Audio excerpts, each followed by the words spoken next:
All right.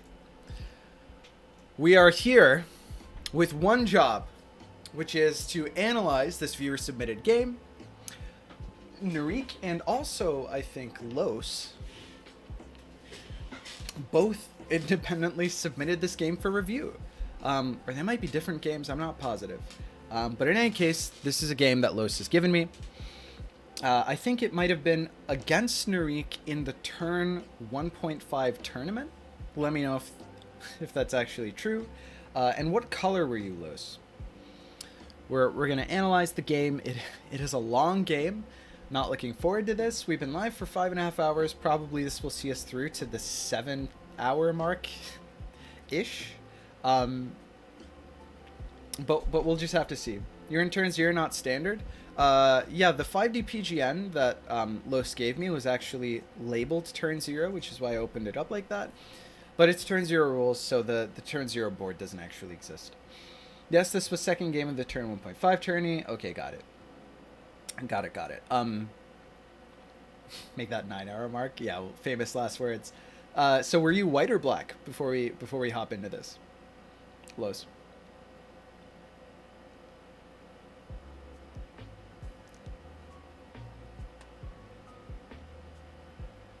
Yes, no, white, black.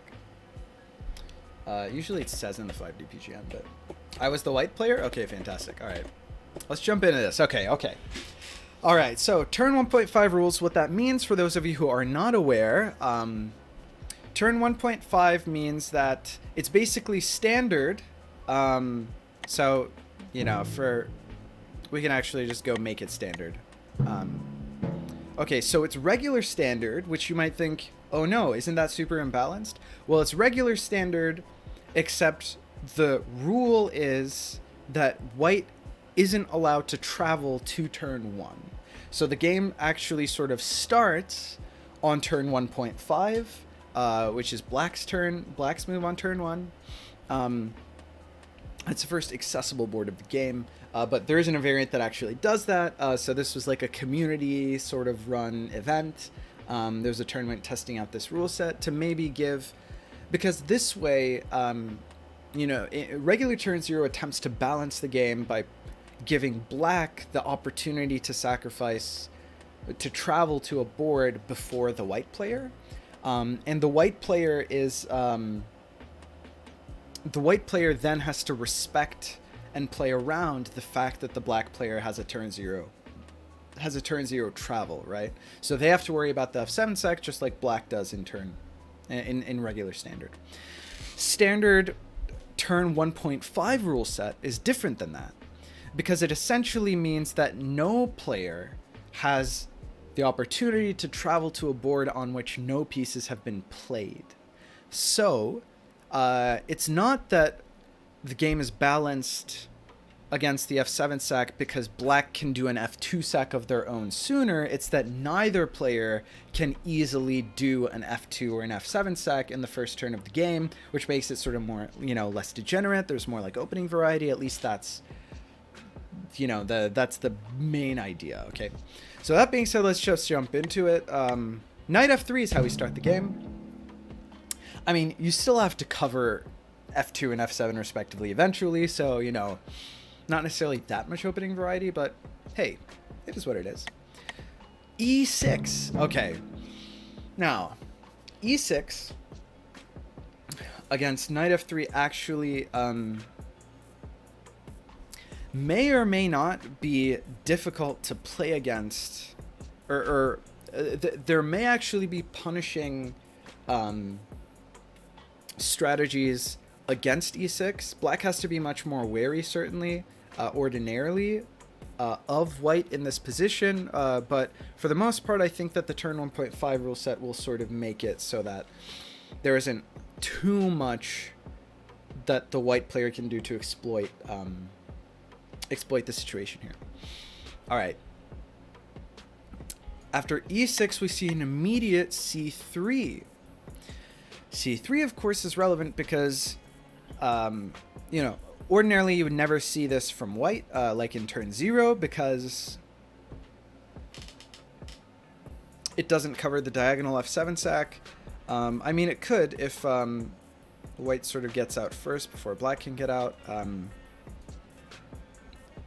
Then, you know, they're sort of safe, but basically c3 is completely fine because white doesn't actually have to worry about this diagonal in any way that, for example, like d4 addresses. Granted, you could play c3 normally anyway, and then queen b3 would defend against any f7 shenanigans, not against exiled queens, albeit. But this is the first board that the black player can get to, and if black gets a queen here on this board, travel, then it's actually not a super big deal because, you know, this knight prevents diagonal mates and also prevents any queen h4 mates. So you can sort of play c3 with impunity. You don't even have to pull the queen out next move. That's my point. If we don't see queen b3 next move, then it's still okay. Right, so c3 happens. Now, why would you want to play c3? C3 is interesting. Narik had the black pieces right. White, Los was white, Narik was black. E6 is bad in turn 0, not in 1.5 though. Yeah, that's what I meant. And if that's not what I said, then thank you for the clarification. Yeah, E6 is much more playable in this game mode than it is in turn 0. That's what I meant. C3, what are the redeeming? I mean, it could transpose. If the next move is D4, then it's basically the same, you know, opening as we usually see, except I guess it opens the white player up to a little bit of flexibility.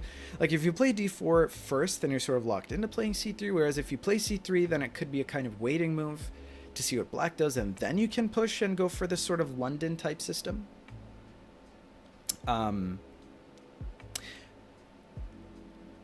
But c3 is quite a calm move. It's not going for anything aggressive out the gate. It's not one of these c4 systems that are very popular. The thing about c3 that's weird is that like the c3 can transpose into the London type systems. c4 can transpose into the e3 type of systems where you frappuccino along this diagonal, because frappuccinoing this bishop to place pressure on the f6 knight that will eventually get there is actually very strong. And c3 doesn't leave you open. It's kind of awkward for your knight. It's awkward for your bishop, which you can't frappuccino. So really, c3 doesn't give you very much flexibility. You kind of have to play d4 next. So, like on one hand, it has an advantage over d4 in that you don't definitely have to go d4 next move. That being said, you don't leave yourself too many options, because again, c3 kind of, it's an inevitability that in order to be able to develop regularly, you're sort of going to have to push d4. But anyway, let's move along. This is a very long game, and I don't have forever, so we're gonna try to speed along here through the opening. Well, the opening is the most interesting and novel thing about the turn 1.5 variant as a concept. Los says it was a waiting move. I wanted to respond to knight h6 ideas. All right, the fact that it was a waiting move makes a lot of sense. Knight h6 ideas are really interesting. There is some wacky stuff that can go on with knight h6. I don't think I'll delve too deeply into that though. Queen f6, yeah, e6 queen f6 is quite strong. Although in a variant without a turn 1 f7 sec or a turn 0 f2 sec, it feels clumsy to me. I've seen a lot of these queen f6 or queen f3 openings, and I think that if they don't force through some degenerate early game travels, I don't think it's very good. I mean, for the exact same reason that it's not very good for your queen to come out early in 2D chess, right? Because like if you develop it any further, yeah, it like places pressure on this knight, and on f2 it's sort of like x-rays, but at the end of the day, this knight's position is super solid. It's not easy to get into f2, and you're going to have to develop your other pieces behind your queen, which is going to lose you tempo because you have to readjust if your queen gets chased away. I don't know. I think that It's cheesy, and when the cheese doesn't work, it's just ill-advised from a theoretical perspective. So I won't wax lyrical about that all day. We do see on turn 2 the d4 actually come out, so like I was saying, for the most part, you're probably going to be playing d4 after you play c3 anyway. But the order matters to some extent. Okay, h4, very simple. Bishop g6 here is actually really annoying to deal with if you don't play h6. Bishop g6 sort of x-rays through the queen. It kicks the queen, which loses tempo. And then you can actually get some really interesting ideas where, because the queen is already out, the square that weakens is c7. This pawn on c7 is undefended. And if you can get a bishop here, if anything else was played, let's say, I don't know, maybe like whatever move, maybe prepare a frappuccino, some other move, then you can get a bishop here, kicks the queen, and then you go bishop out here, checking the king one turn in the past. Only legal move recaptures with the king. And if that happens, then you can Tchaikovsky attack and do a travel onto this undefended pawn from one turn before you force the king to move. And it's actually like a super tricky mate with the queen, which I absolutely love as a concept. So anyway, my point is, if you don't play h6 here, it's actually a headache. It may seem like, why would you play h6? Like, the knight hopping in here doesn't seem very dangerous. The queen is defending f7. You haven't developed any of your pieces yet. Like, what is this, 2 pawn moves and a queen move at the gate, right? So that's the idea of h6 defending against any bishop g5 ideas. Okay, bishop e3 happens. Interesting. Okay, so I've played a fair number of games where my opponent, as black, you sort of open with the London type system, and then you need to defend f7 in this situation where you play d5, and then a good way to, you've played c6 d5, a good way to defend f7 and not have to recapture an attack on this pawn, on the d5 pawn with the c6 pawn, opening up the triagonal. A good way to avoid having to do that is to play bishop out to e6 here. I haven't seen it done proactively, and the reason that I don't think I have is that while this is a fantastic move because it defends both this pawn, which, is kind of vulnerable, it might force you to open up this triagonal, and also defense against f2, which you don't have to worry about as much in this variant anyway, is that bishop e3 here really stymies your development. It's super awkward to get your queen over here to the king side. Usually we like to play an e3 that sort of opens up the queen to, h5 ideas, and also gets an additional defender here on the knight, because the e pawn, you don't really want to be defending the knight, etc. It stymies the development of this bishop. It basically locks you in to frappuccinoing, because this bishop and this queen aren't going to move out of here anytime soon to be able to develop the bishop on the queen side. So it's an interesting choice. I think that as the white player, generally, especially in 5D chess, the role of the white player is really to be the aggressor, even more than in classical chess, I would say. And I think that this is a very passive move. It doesn't mean that it's bad. It means that it doesn't, it certainly doesn't overextend, which white is always in danger of doing. It's a very solid positional move. This is tough to crack. But it does sort of railroad you into some ideas that basically will probably either give black the initiative or force them into an endgame. Now, the fact that the black player has pulled their queen out into the mix early does mean that it's more likely to pay off to make sort of solid positional developing moves rather than go too crazy and then get sort of counter ganked, so to speak. So it's not necessarily the most immediate critical approach, but it's a solid approach. So let's just see how it pays off for white here. Bishop e3 has happened. Knight e7. This is one of the reasons that it's bad to play your queen out first. There's not a knight that can attack e3 fast too. Very true. It is difficult to attack e3. So I think that this is a solid position for the bishop. It's just like inherently a slightly more, sort of turtley position, which there isn't anything wrong with. I think that just, like in 2D, Stockfish evaluates these positions that don't take as immediate initiative as possible more lowly, you know what I mean? That's our idea. So anyway, it is a solid position, no doubt. So again, the issue here with the queen out first is how do you develop this knight, especially if you're railroaded into h6. Literally, there's only one square for the knight, and you're going to have to develop it eventually. I mean, you can get this knight in here to jump on the bishop, which by the way is exactly the opposite of what Los just said. This knight does immediately attack this bishop, but whatever, we're gonna ignore that. Yeah, so knight e7, not the best move in the world, but it does kind of attack this bishop, developing our pieces. Knight bd2, super solid move. Always love to see a knight bd2. Replaces the knight on f3, which is so often under attack. You're not too worried about getting your queen out early anyway when you play a position like this. Man, look at this. Look at this king. This king's got like the ultimate posse here.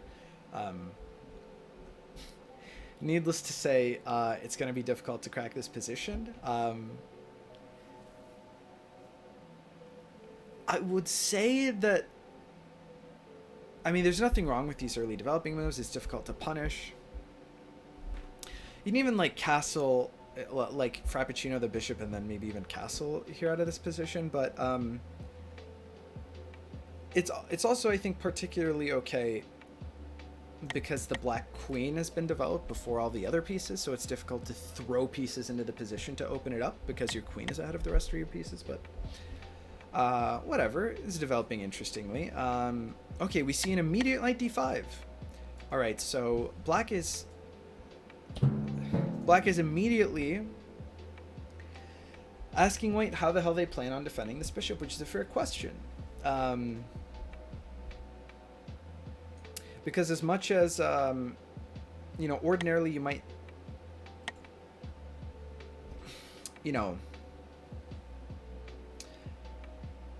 as much as this queen is defending f2 in this position, the trade-off to that is that f2 is also burdened with defending the queen.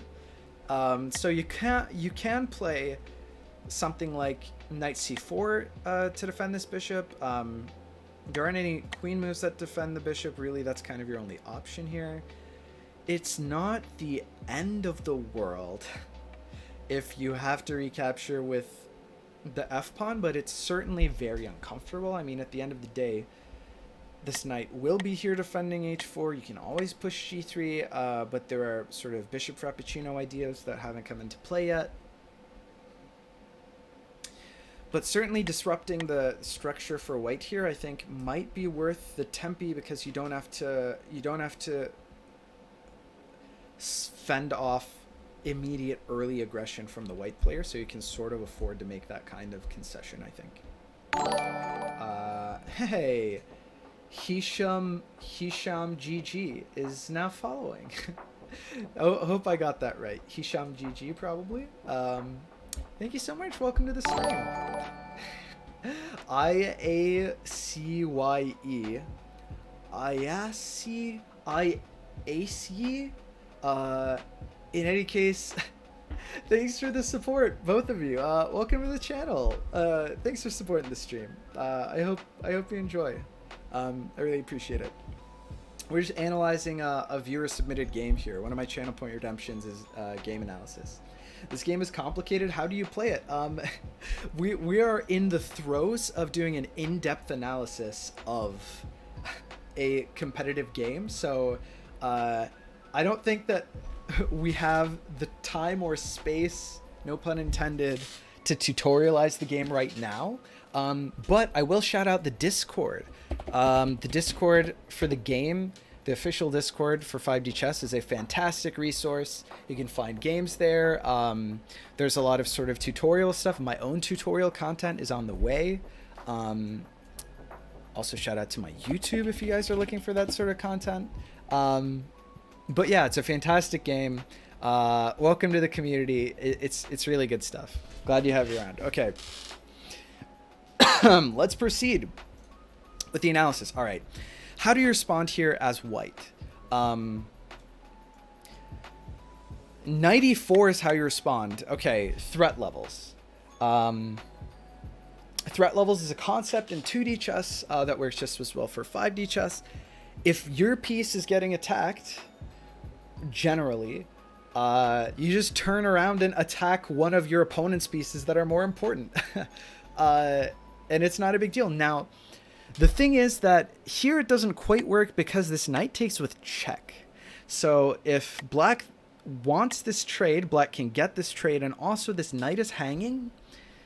So it's a little bit sketch. It doesn't have to be hanging for long. The knight move also opens up like a queen d3 sort of situation. But my point is that while this appears to deflect the threat to the black queen, this move can still be played immediately because it checks the king one turn in the past. So the black pair is not too worried about it. And indeed, we do see that this capture does happen. So, literally only one legal move here, not too much to analyze. F takes e3 is going to be played. Now, now black has a choice, but actually not too much of a choice about where to put this queen. The queen's getting kicked. I really wish that I could highlight squares, man. I'm waiting for Jim the Jam Man to finish his mod that I've requested that allows you to draw arrows, like on LeeChess or chess.com or any browser client, but we'll have to make do in the meantime. All right, so these squares, here, under attack, here, under attack, here, impede your own development, just waste tempi, undefend f7. I mean, this move doesn't. Realistically speaking, you have two moves that are promising. They are respectively f5 and g6. I think that g6 is a much more sound move. I think that g6 is a much more sound move. There are various reasons. Okay, first of all, why would you play g6 here instead of f5? Here, if you threaten...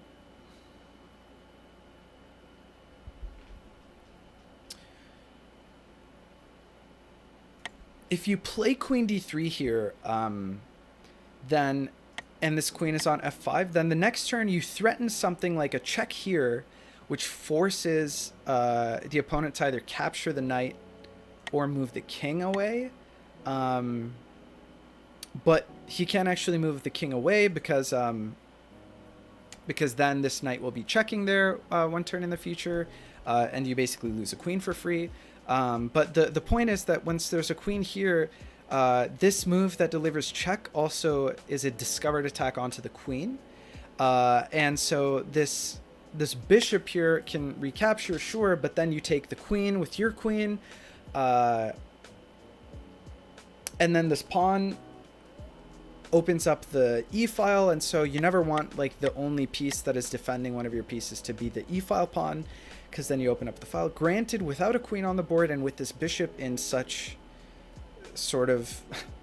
this bishop isn't going to get access to the e-file for quite a while, so maybe that's not an issue, but, there are other miscellaneous threats. I mean, you have your h3s followed by g4s. It's just easier to kick a piece that's on the fifth row. You don't want to advance the queen so far so soon. So, I mean, the sort of most obvious play here is just a cool queen g6 threatening the knight on e4, and that's what happens in game. The only way that you can defend this knight, which is currently hanging, is with a queen d3. So, as we talked about, that is the move that comes out in game. Now what do you do as black? Let's analyze the position. You gotta open yourself up. The thing is, whenever you play these these e3 games, or e6 in this case, this bishop is never going to get developed along this diagonal, so you're definitely going to Frappuccino eventually. This is a nice opportunity to do so because, as we said, the only piece that defends this knight is this queen. And it's a bit awkward. Like, how do you double... if a Frappuccino happens, how do you double defend this knight, right? I mean, you can still force a queen trade by throwing away a knight, but it doesn't seem like you gain very much from that. So you don't have to worry about that so much. There is a slight problem in that...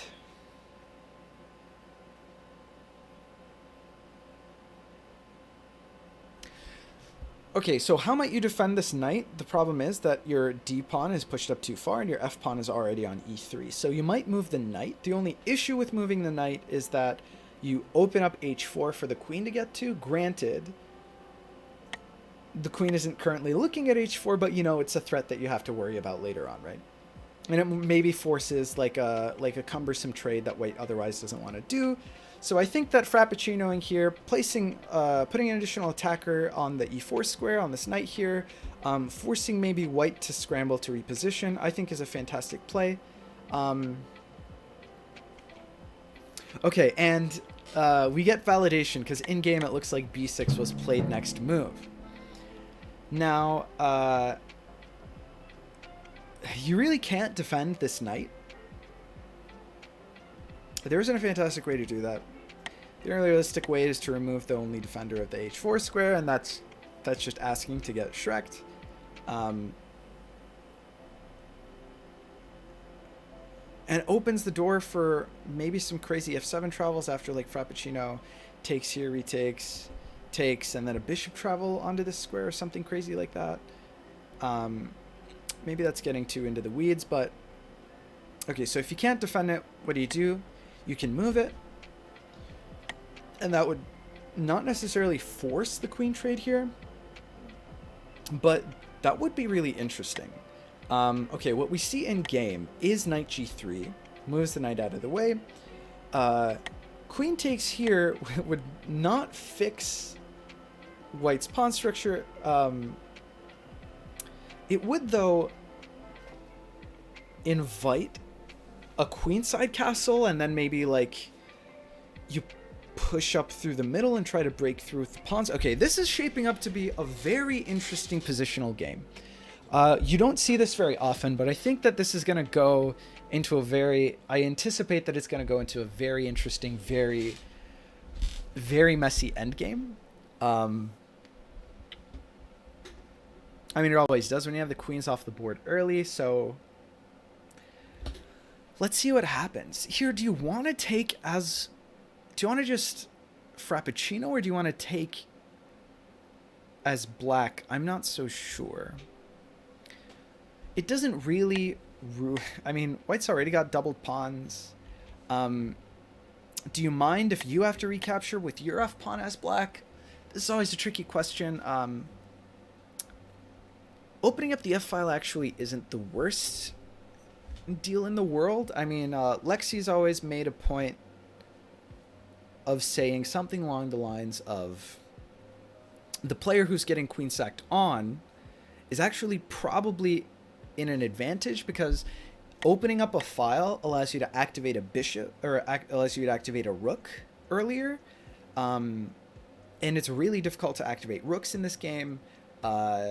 And rook activation is all... I mean, rooks get a bad rap for being sort of the weakest piece. Not necessarily the weakest piece, but, you know, there are much fewer long-distance shenanigans that you can do with a rook. Granted, it allows you to Jurassic, etc., but, you know, you can't, like, mate a king in the past from afar with a rook, etc., or from your side of the board. But activating rooks earlier is better, so as black, probably I wouldn't worry about taking here. I might just Frappuccino. I might just go ahead and Frappuccino. And after knight g3, we do see bishop b6, or bishop b7, as expected. This is some really weird tension here. Is it necessary for white to break the tension? Let's think. Is there any awkwardness?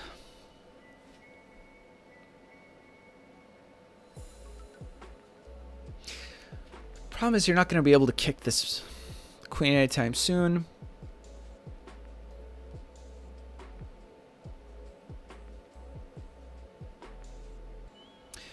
Weakening your opponent's kingside pawn structure could be worthwhile if you're planning on doing like a long castle anyway to push your pawns up through the middle. And so forcing your opponent to take away from the center might actually be like a big brain, high level abstract positional play. So I wouldn't be surprised if this is the best move. Now, the thing is, well, with that knight on b8, actually, there isn't so much that you can do.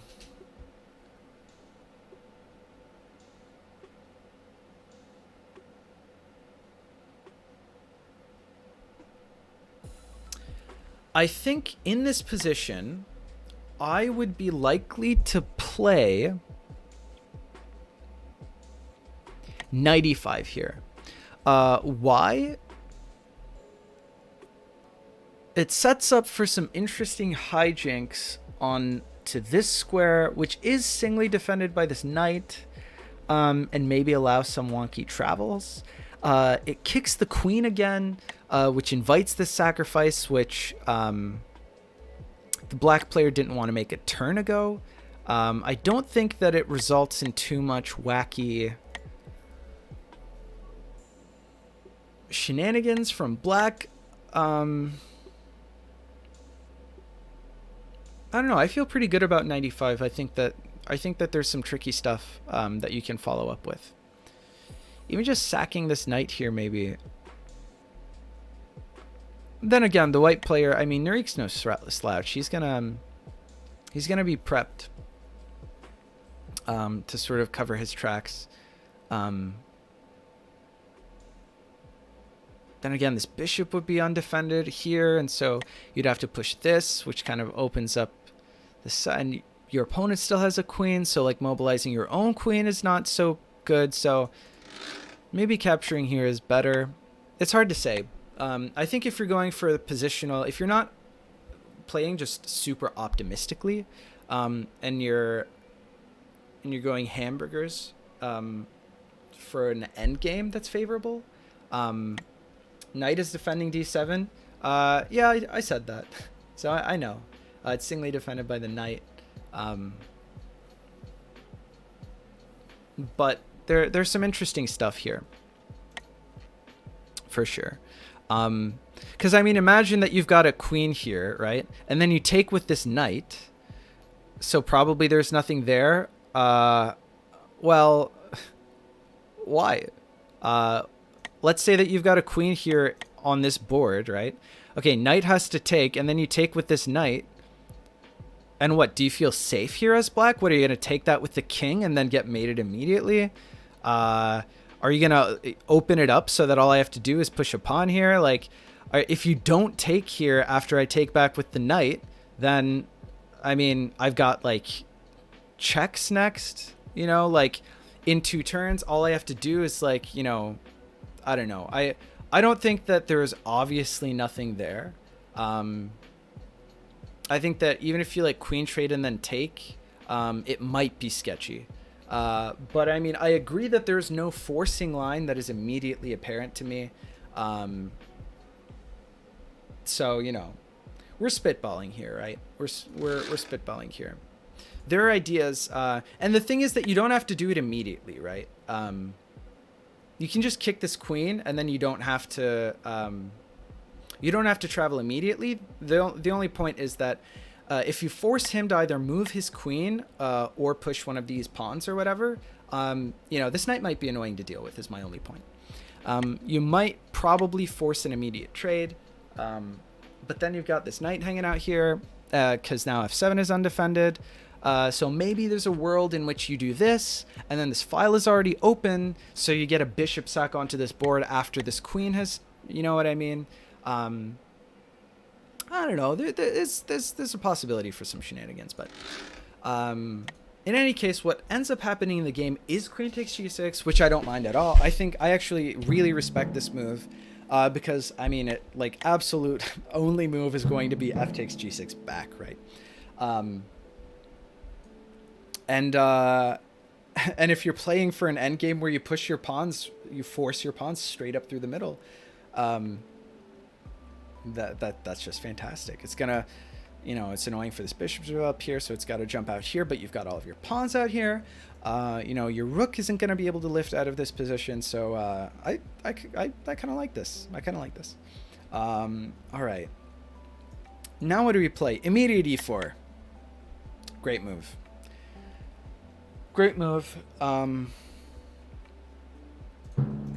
I mean, this is what's nice when you get the queens off the board, and when you have a closed position like this, you can finally there's pawn play, right? Critical pawn play is so rare in 5D chess nowadays because games are over. Then again, they're getting less and less rare because as people get better at defending the f2, f7 stuff, you know, we get more and more trades down to endgame positions. So obviously it's defended. It blocks this bishop from sacking onto the knight, which wouldn't be the biggest deal. You could also sort of centralize, and it gives you more ammo to sort of push down the center. Sort of locks down this bishop, and maybe what you want to do is just, well, you can try to break the center.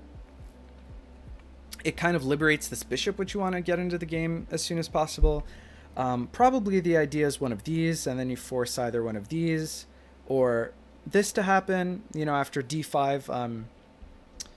Yeah, e4 most certainly prepares d5, because how do you answer that? You either push this and black blocks their own frappuccino, you either sacrifice a bishop, or, you know, you can push your own pawn, but then it has to be defended, and pushing your pawn in a situation like this. Like e4 normally is a Chad play, but e2 hasn't moved yet. This was the f2 pawn. So I think e4 is fantastic. Yeah, double e4 pawns. Yeah. No, this is great. All right, so what do you do here? What do you do here? I'll tell you what black does. Activates another one of their pieces.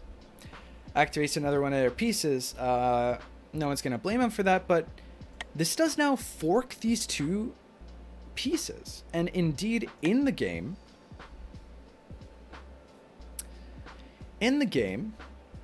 we get d5. So I was, you know, we were on the same page here with e4 preparing d5. That was clear.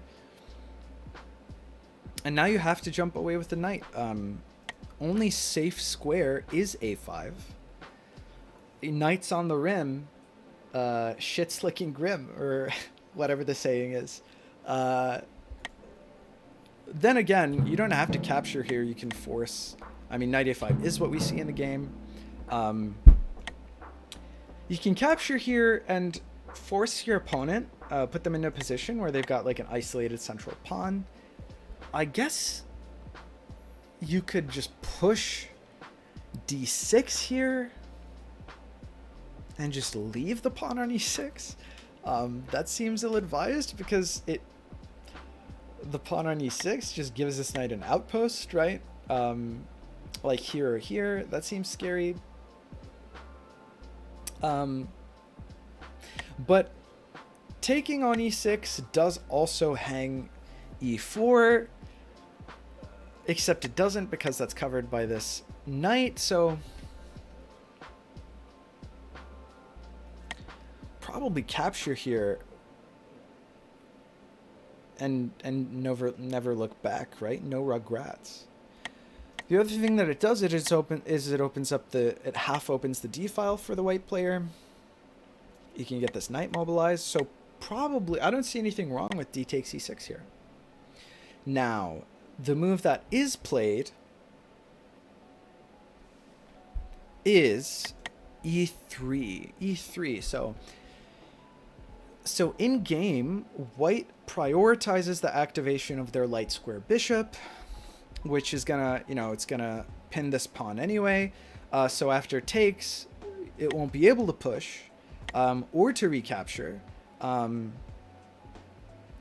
And if you've got a bishop on b5, then you can't even block with the bishop. You're gonna have to do some shenanigans where you block your frappuccino. Okay, there's some interesting stuff. I think probably you'd be fine with d takes e6. I can't see any fantastic way for black to punish that immediately. But I think you're probably good. Now, what it does do that d takes e6 doesn't do is deal with this knight hopping right on in to c4. I was afraid of knight c4. Yeah, okay. And we see that Los does confirm. Makes sense, because it's not that you don't have like attacking ideas here. Like maybe that bishop just gets kicked away, but I can respect the knight c4 fear.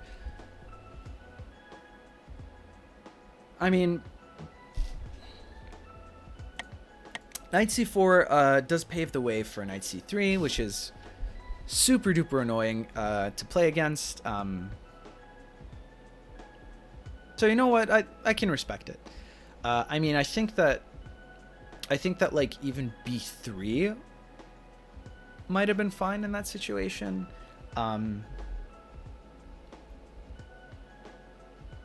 But probably this is better. I think this is better. I think that e3 is a solid move. I think that e3 makes a lot of sense. Okay, so the black player activating their last minor piece. And we get bishop c4, which makes a lot of sense. I mean, bishop c4 makes a lot of sense. It puts pressure on this e3 square, which is what this knight was also about to do. I mean, e3 is still hanging, so you have to respond to this. You have to respond to this as white.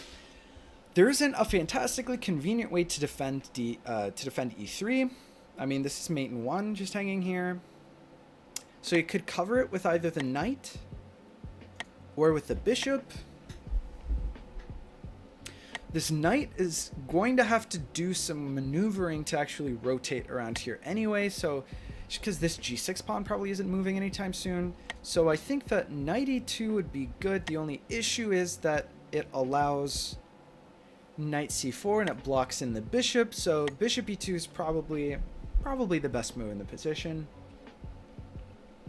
And indeed, bishop e2 is what's played in the game. All right, we get a knight c4, which very cleverly, okay, so black has now pinned the white bishop, or the white bishop has pinned itself, to e2, because if the bishop captures in this position, then black has mate in 1.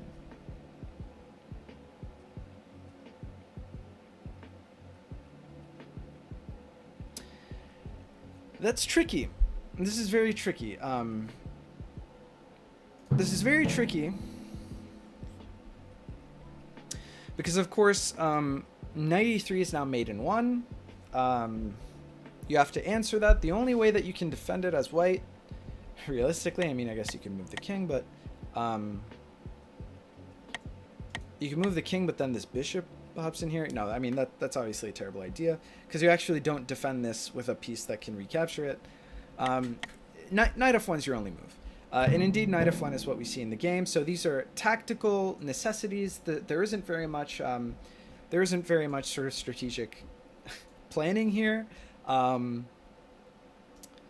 It seems as though being afraid of knight c4 was the right call. Being so cavalier, with like your d takes e6s, etc., was a bad play.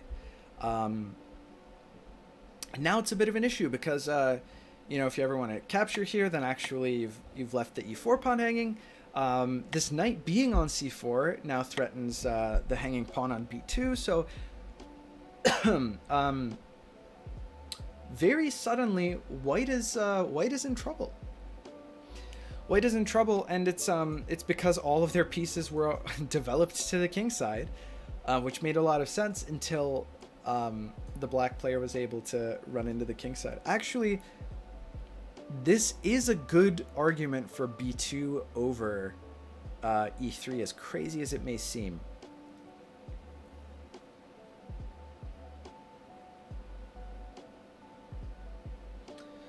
Then again, how do you ever defend? Well, you don't have to defend e3 in that case because you still have a pawn on e2. But I mean, hey, hindsight's 20/20, right? This is a very instructive moment. Okay, moving on.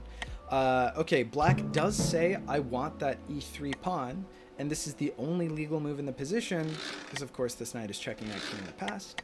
So knight takes e3, knight takes e3, and you wouldn't waste a piece for no reason. You want to take back to win back the knight. We get bishop takes e3 back. All right, let's reevaluate the position.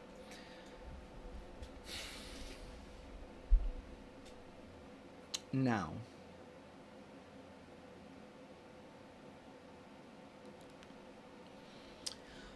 black has a bishop pair, but weaker pawn structure. White does have a very decent incoming attack through on the d file here. Alternatively, black opens up the e file, which would be disastrous. The only issue with d takes e6 is that you do have the queen here capturing, or sorry, the bishop here capturing the hanging pawn on e4. But I don't think that black can afford this move immediately in response, because takes here with check, and then what? Your king moves here seems terrible. Your king capturing here seems terrible because you've got just the rook check, and then the bishop will mate along the open file. This bishop can't block here or here. It's covered by the knight. So yeah, this is actually tricky. Okay.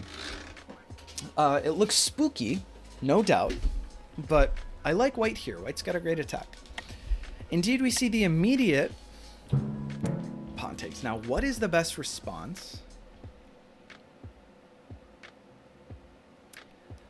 Probably long castle, right? I think black long castles here.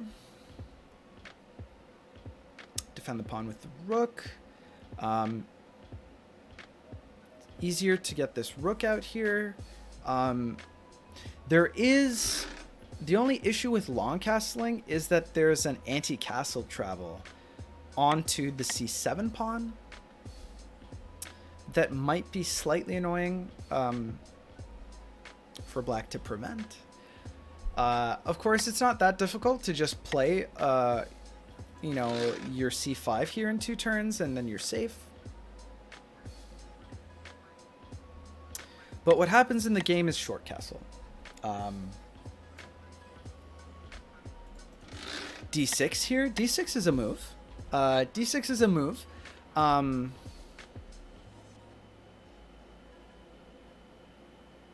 the fact that it doesn't really give white a knight outpost on a really spooky square, because how is that knight ever going to maneuver to that square, right?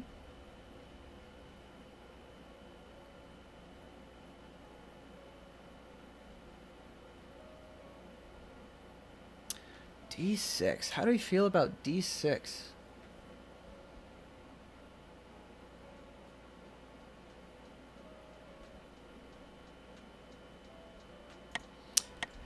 d6,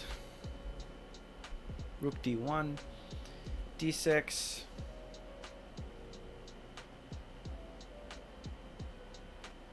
I mean, leaving your king behind an enemy pawn like this normally is a recipe for disaster.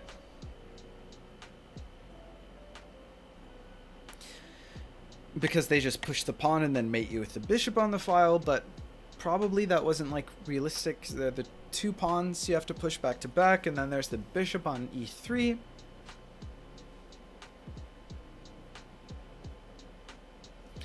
Short castle seems terrifying though.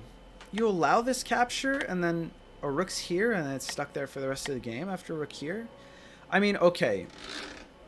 I forgot that this was Narik, and what we're considering are defensive options, when what Narik is considering is obviously taking control of the open file as soon as possible. So in the context of this being Narik, who's a fundamentally rather aggressive player, This makes some sense. All right, we see what motivates the short castle here. And it's this rook staring straight down this file. What do we do in response? Pawns are doubled in this scenario. Pawns certainly are doubled in this scenario. But what do you mean? Pawns are definitely doubled in this scenario.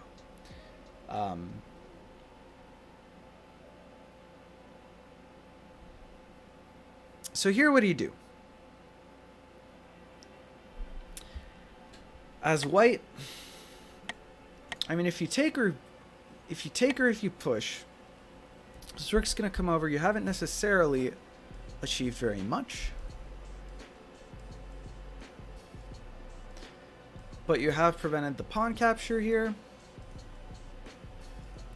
This bishop is a royal pain in the ass. I could see an argument for rook f1. Just take that file right back. It's defended by the bishop, although the bishop is pinned due to this other bishop.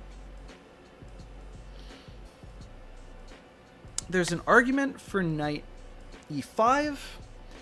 Knight e5 allows knight c4, finally booting this bishop off of this square. Knight e5 has the added benefit of grabbing this pawn and attacking this rook. I don't know how fantastic that is when you've got, I mean, moving the knight does enable like a spooky bishop check here, forces the king to an open file, so you might be fucked. Knight e5 threatens mate in 1. Right you are, Andre. I thought Andre went to bed, but he's back. What would we do without Andre? Crucially, knight e5 does threaten mate in 1. Which can't be ignored. The only issue with that is that you hang this pawn, which then defends. And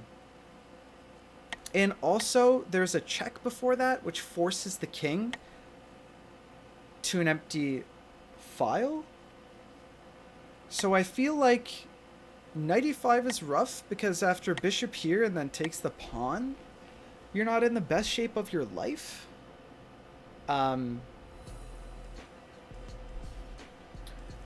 mean, even queen h7 here, but if you force queen h7, then has your opponent really won? Or queen h8 even, or sorry, king h7 and king h8 respectively is what I meant. Certainly knight e5 does threaten mate in 1. That much is for sure.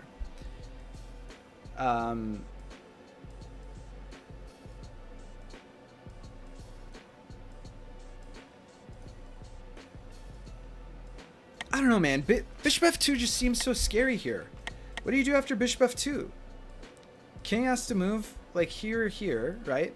And then this bishop takes here. And then if pawn recaptures, then you swing the rook over maybe? Knight e7 seems like a nasty travel. Knight e7 seems pretty gross. But is it that gross? Knight e7, then what? Yeah, seems losing with precise play. Knight e5 seems spooky here, man. I don't know. Maybe it's just me. Knight e5 seems spooky. It's got redeeming features. Certainly. And I mean, at the end of the day, if you don't move this knight, it's going to get... then again, it's defended by the pawn, so maybe rook over. Certainly, this is shaping up to be a very interesting game with tactical ideas from both sides. So let's just see what happens in the game. Let's see what happens. Knight e5 is what we see, which seems spooky, but it does threaten mate in 1, so basically it forces bishop takes e4.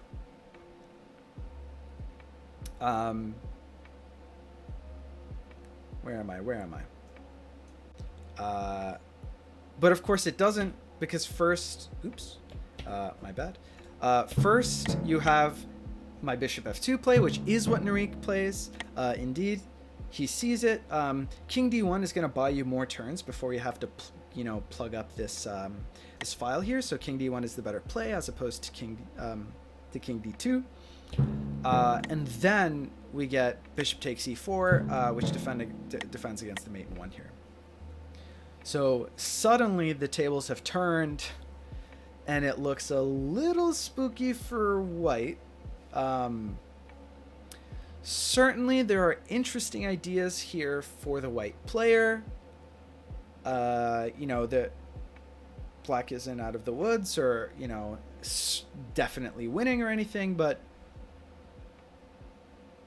I would be concerned.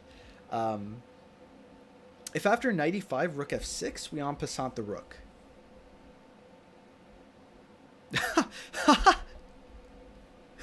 Yeah, thank you, Andre, for your beautiful input. Yeah, no, if after knight e5, rook f6 to defend, then obviously you get to en passant with check, and the pawn is defended, so that's just a nightmare to deal with.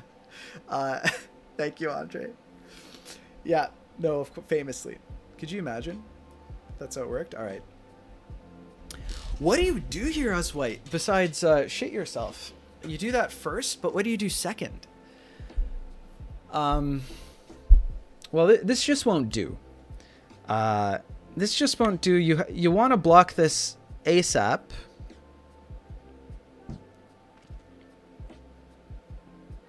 The nice thing about the knight on e5 is that it defends b3. Bishop d3 is indeed what happens. I mean, you can't leave this open forever. You just run this bishop out immediately. The nice thing for black in this position is that white can't castle. Long castle wasn't possible with this bishop out here, so it's not like there was much of an option. But, I mean, white would have loved to simultaneously grab the half-open file with the rook and get the king to relative safety on c1. But, hey, spilt milk and all that. Okay. Bishop d3. Bishop d3 happens.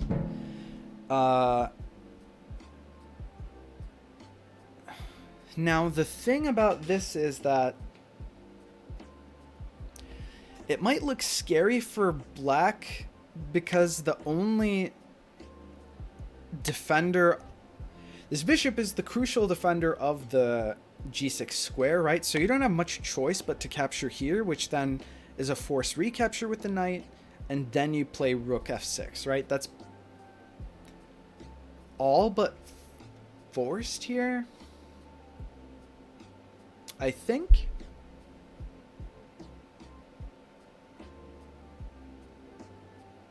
I mean, you can always do that in response to the knight coming back, so you don't have to play rook f6 immediately. You actually have some flexibility.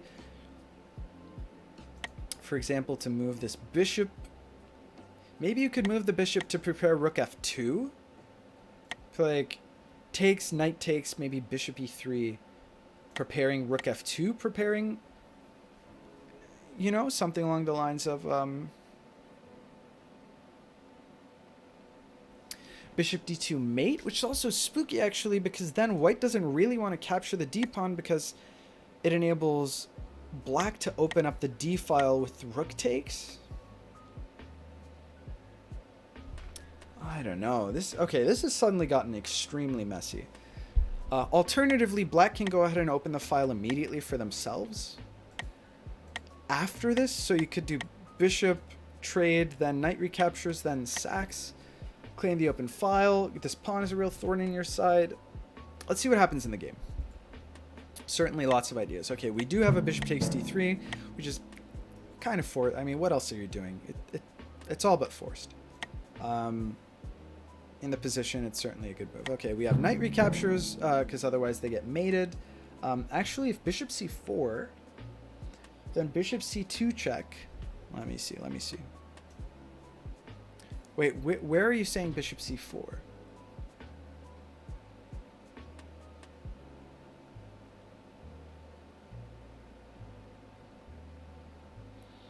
How do you get to c4?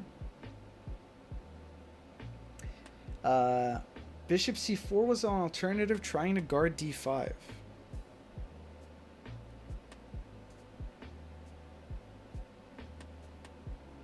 Speculating on bishop c4 instead of bishop d3.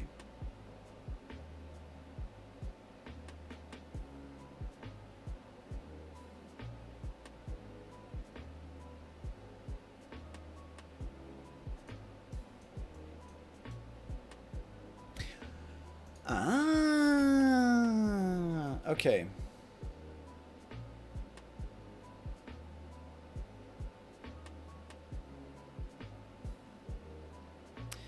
Bishop c4 instead of bishop d3. Okay. So Andre's saying if bishop c4, then that's a little tricky because you can do something like e7 with the pawn, and then you've got a Fossilino here, discovered check.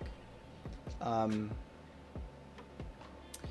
think that it's not. I think that you want to force this trade though, because there's some bishop shenanigans.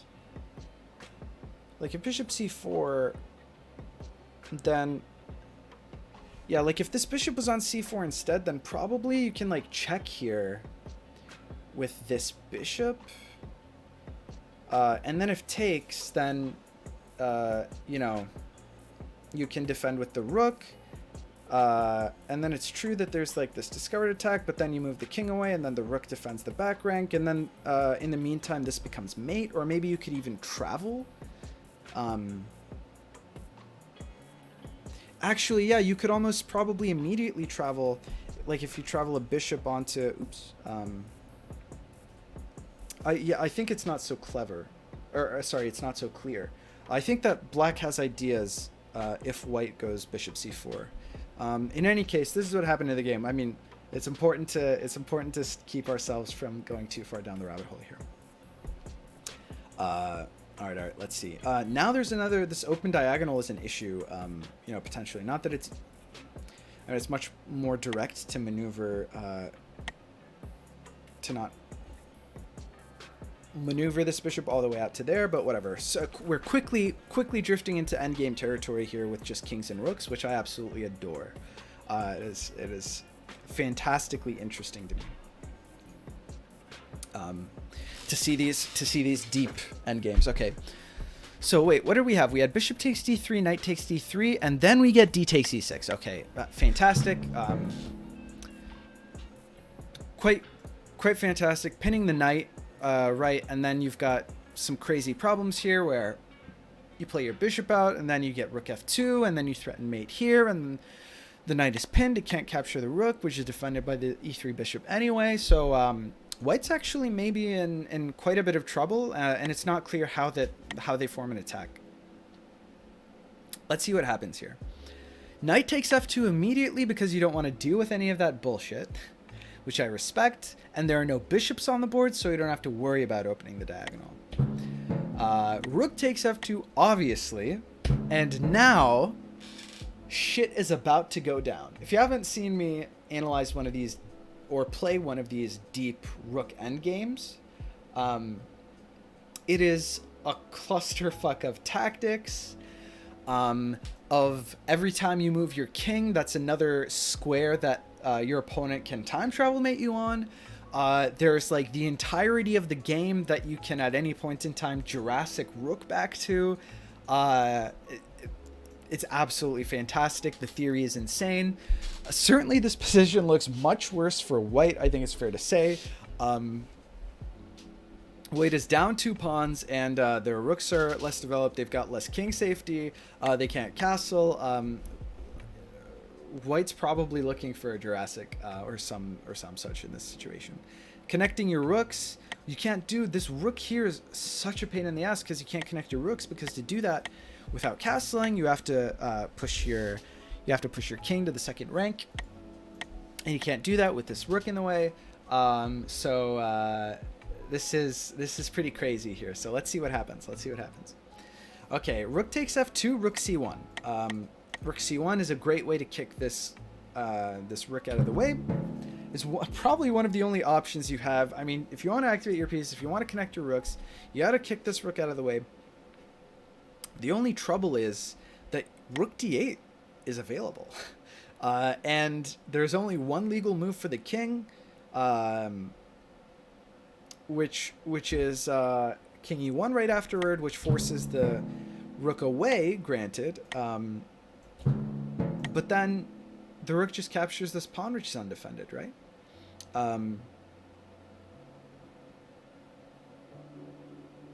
Rook d8, king e1, rook d2. Okay, black doesn't take the pawn. Black connects his rooks instead along the d file. Oh no, sorry. Okay. No, this makes sense. Okay, sorry. Much better move. Rook d2. No, this is fantastic because you actually have. I mean, you thought that white couldn't connect their rooks before. This is like the absolute. I mean, look at this, dude. You're fucking terrified as white, right? These rooks can actually give you something resembling a perpetual if you really wanted. Just with like endless checks here between the two of them. If there wasn't a rook on one of these two sides, then this would be forced mate for black. I won't go into why. That's an exercise that I leave to the reader. To be honest with you,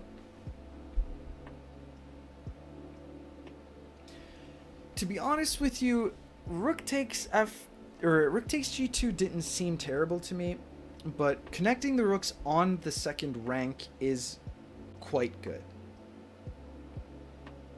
I think that going pawn grubbing in a situation like this is probably unnecessary.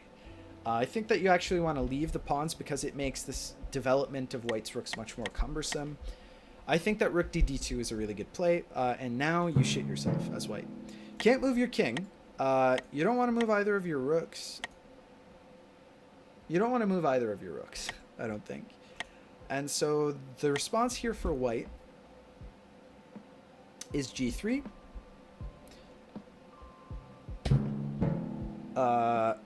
Which makes sense because now black can't capture that pawn. You want to give yourself a little bit of room.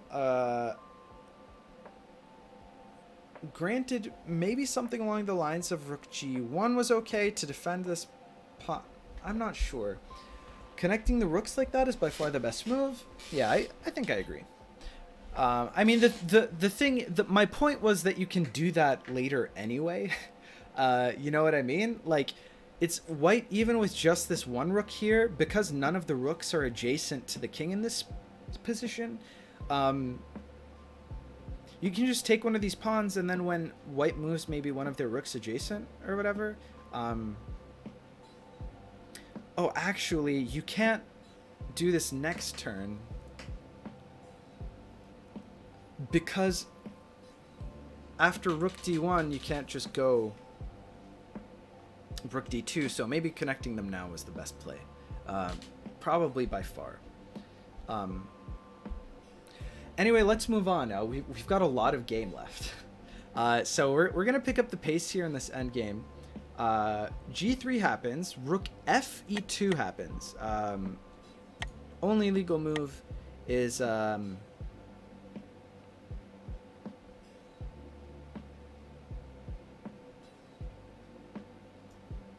King f1. Only legal move is king f1. We continue to kick this king around. This is normally how you mate with two rooks against a king on the back rank, by the way. But it doesn't work because there are rooks in the way. But hey, this is what happens.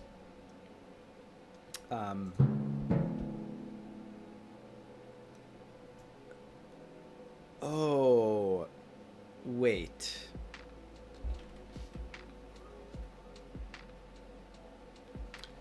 Black can maybe actually travel here with a rook. Yeah, like if the black player... Okay, so this is, I mean... you can go back to e1 or you can go to g1. Going back to e1 makes some amount of sense. Why not? You can kind of you can kind of end up in a perpetual here. Narik wants to win and connect 3. Exactly. So the idea here is that if you go here with the rook like this, then it's all about winning. It forces a king travel.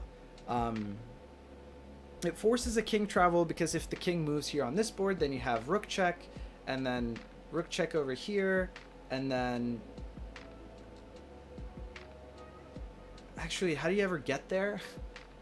How do you ever win in this situation? I think I'm a little too smooth-brained to work that out on the spot. But certainly the players thought about it in the moment, so I'm just going to take their word for it. I don't think there's a clear way to force mate out of a situation like this, even if the king decides to travel. Not that they have any good squares to travel to, but it's certainly really really annoying. You can basically perpetual here unless one of the two sides breaks symmetry. So after rook fe2 we have king f1. After rook f2 we have king e1, and then we have rook d e2, and then king d1, only legal move, and then okay, the first travel of the game. Rook e2 goes to turn 27, indeed the only place that it can travel to, one turn in the past. You get connect 3. This is how you do the connect 3, right? Yeah, but there is one. Yeah. So this is how you mate. Now the only legal move, obviously, this looks fucking beautiful, doesn't it? Look at this, gorgeous. What a menacing wall here. The only thing that you can do is exile your king. The most obvious place to exile your king to is probably to take one of these rooks. The only problem is that this rook will mate this king over here, so that's probably not a good idea. Where does this actually go? This king, I don't think that you can capture this rook as juicy as it looks like it is. There's still game left to be played. Okay, so this... Okay, this king jumps forward to e1 on this board. Interesting. Now it's black's turn up here, and black plays a cool king h8. King's safety is, of course, paramount. Kind of surprised that he didn't just move his king off the back rank. I don't know, because that seems good for some reason. These rooks defend against defend this rook here. Okay, up here we have rook c f1 is played.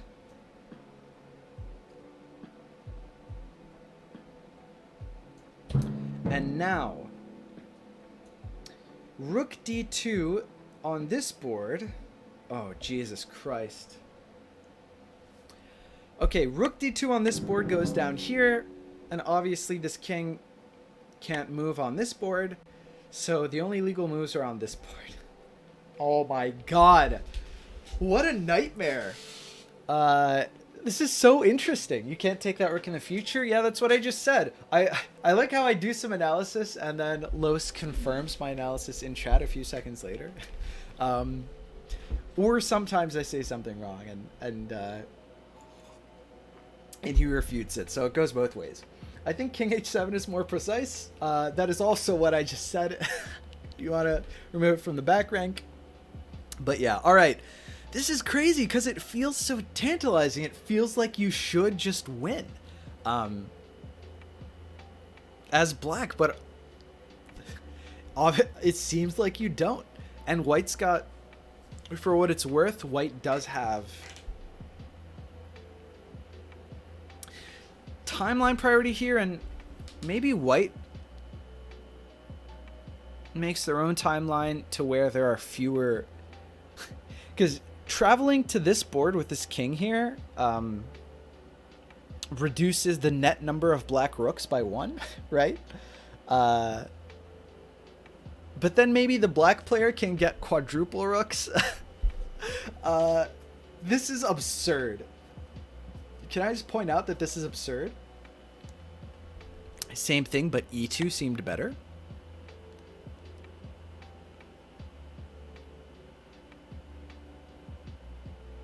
Same thing, but e2 maybe did seem better. That's an interesting idea. Same thing, but e2 instead.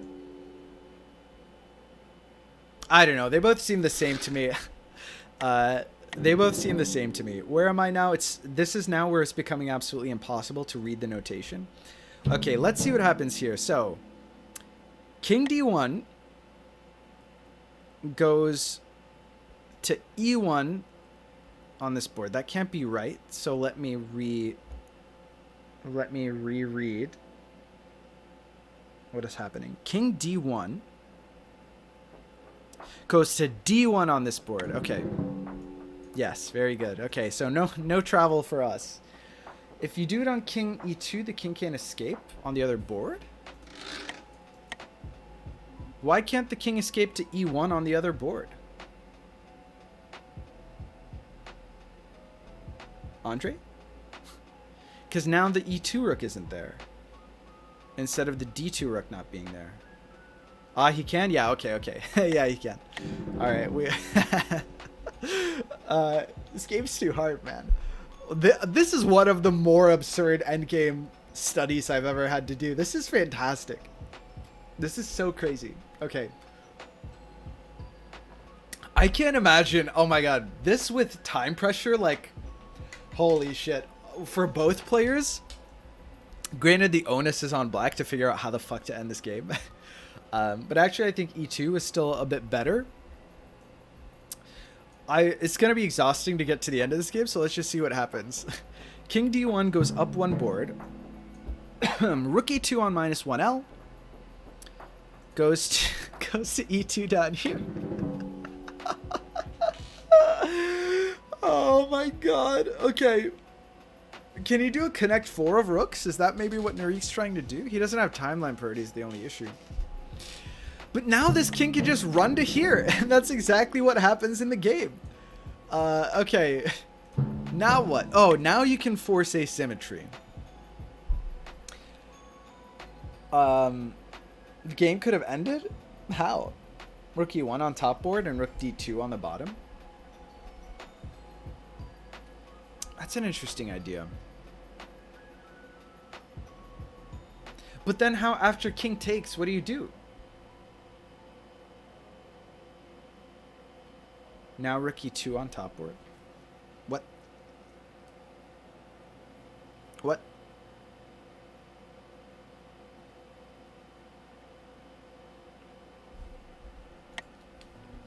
I'm not following, but here?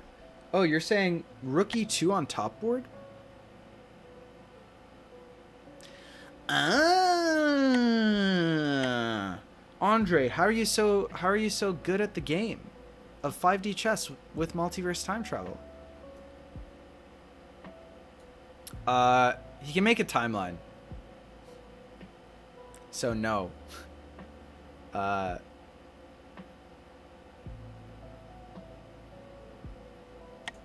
it actually subtracts 1 net rook from white. So I don't think that rook e2 is mate. That forces a travel. But it also forces a travel that's bad for you. It forces a travel onto a board where white actually has both of their rooks on the same side, which the connected rooks for white is actually a massive deal. And it subtracts 1 net rook. Well, we get timeline. You're not wrong. But you couldn't do anything with the timeline in the previous. Listen. This is beyond me. I know I'm doing the analysis here, but I don't think that actually. I think that actually gives white an out, but I don't know what the alternative is. Let's see. After king e1 from my 0 to -1L, we do have rook takes f1 up here, and rook takes b2 here. Interesting. Wait, isn't it possible to just do rook e2 again after the travel?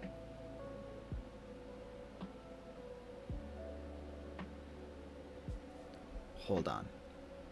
Also, welcome back, Romad. Hold the phone. Travel occurs. It is now black's turn. Black maybe, whatever, takes this pawn here again with a rook on, crucially here. No. Okay, sorry. Black doesn't take that pawn. Black maybe, whatever. Black plays king h7 here or something. Well, white still has another timeline.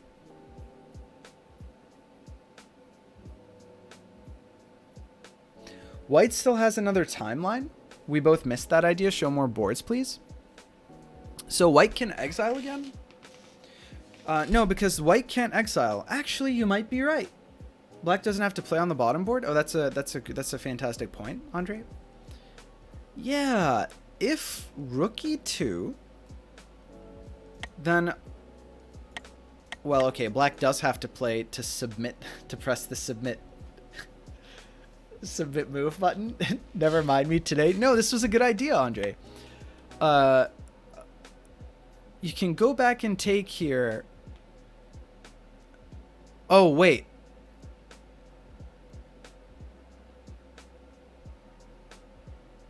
It's still your turn on this board.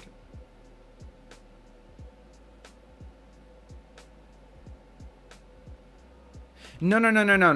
You can just take here. You can just take here.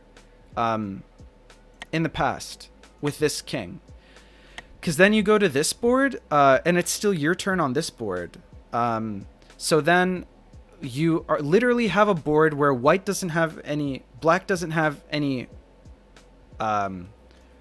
where black doesn't have any rooks, and then they have to make like a passive move, and then you just move your king to e1. Romad says, no, I think you can. Because then you're in check. No. You're not in check. You're not in check.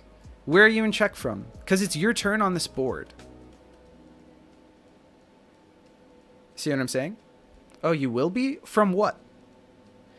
Because if you travel with this king to take here, what piece is checking you?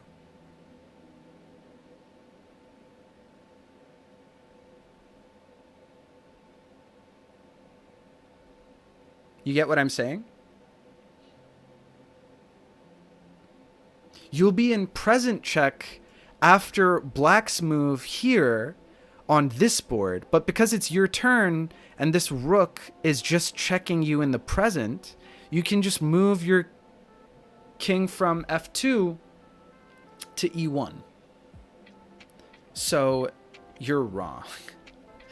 Right, Romad? Can I get a confirmation here? Romad, please. Hello. No, you can just take here. I mean, I really don't want to submit. Black can just move into the past later.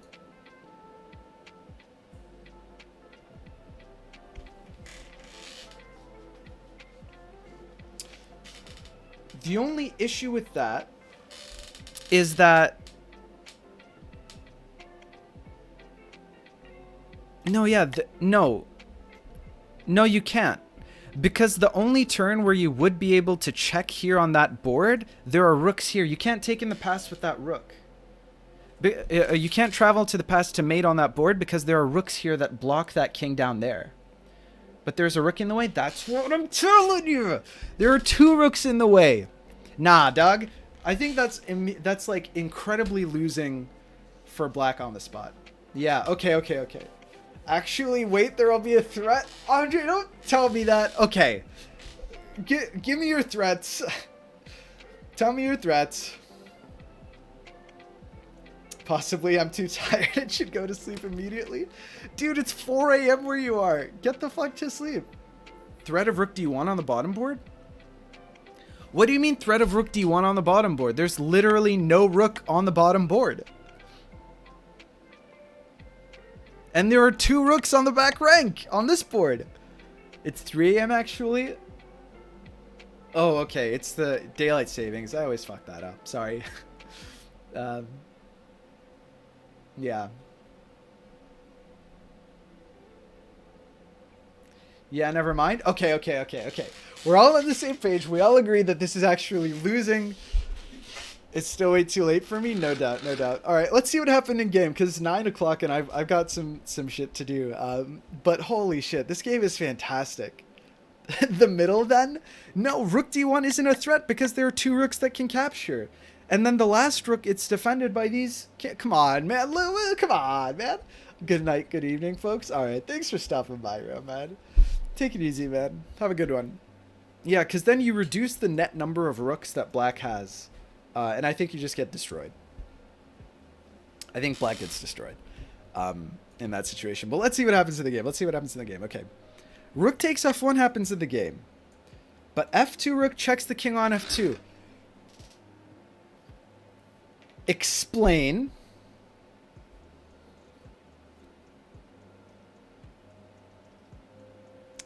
Okay, I see what you're saying, Andre. However, the f2 rook doesn't check the king on f2 because this king, before it's... Okay, so if this happens, right? This is white's turn here. So this king captures this rook here. Then black makes a move. And then the white king moves back to e1 so that none of these rooks on this board are actually checking. Yeah, I just said it's a threat. Yeah, but it's not a threat. It's not a threat because you can't time travel to attack the king when it's on the second rank. And you can't threaten any of the kings on the back. You can't threaten 2 of the kings on the back rank at the same time by making any of these rook moves. You can only do 1 of them at a time, and there are 2 rooks that can recapture, so it's not a big deal. So I don't think it's a threat.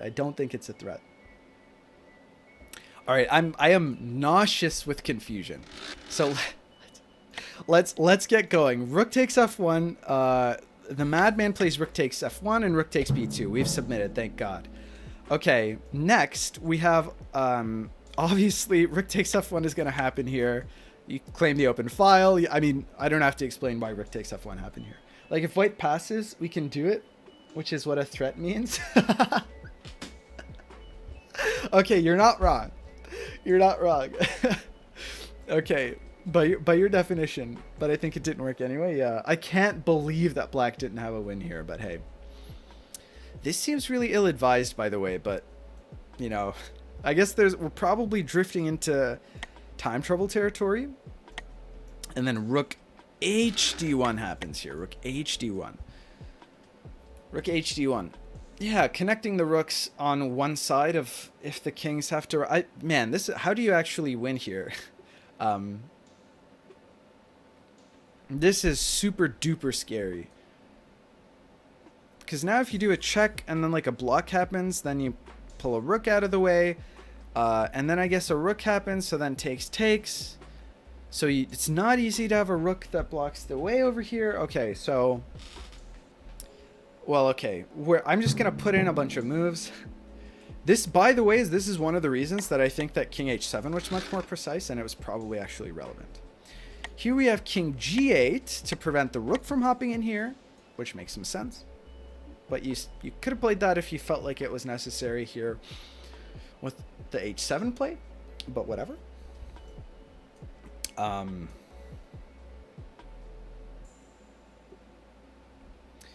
King g8 here, and on 0L you have rook ed2. You have rook ed2, preventing the jump back over here. Okay, this makes sense.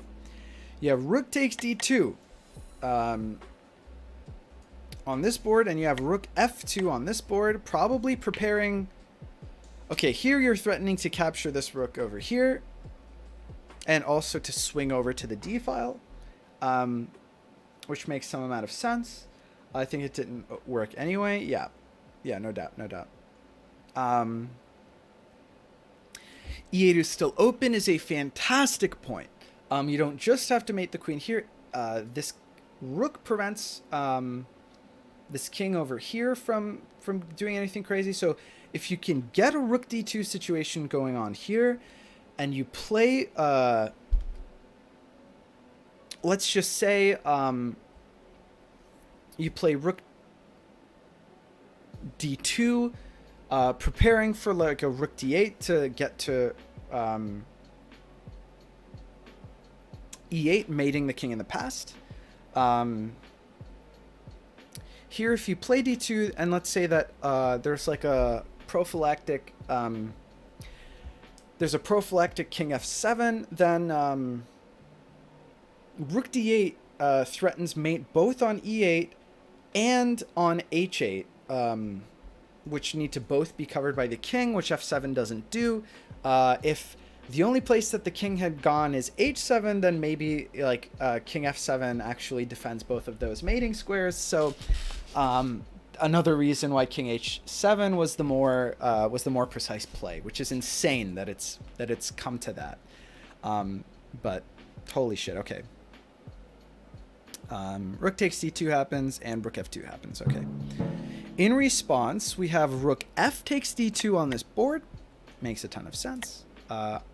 Because you don't want to get captured by this rook here.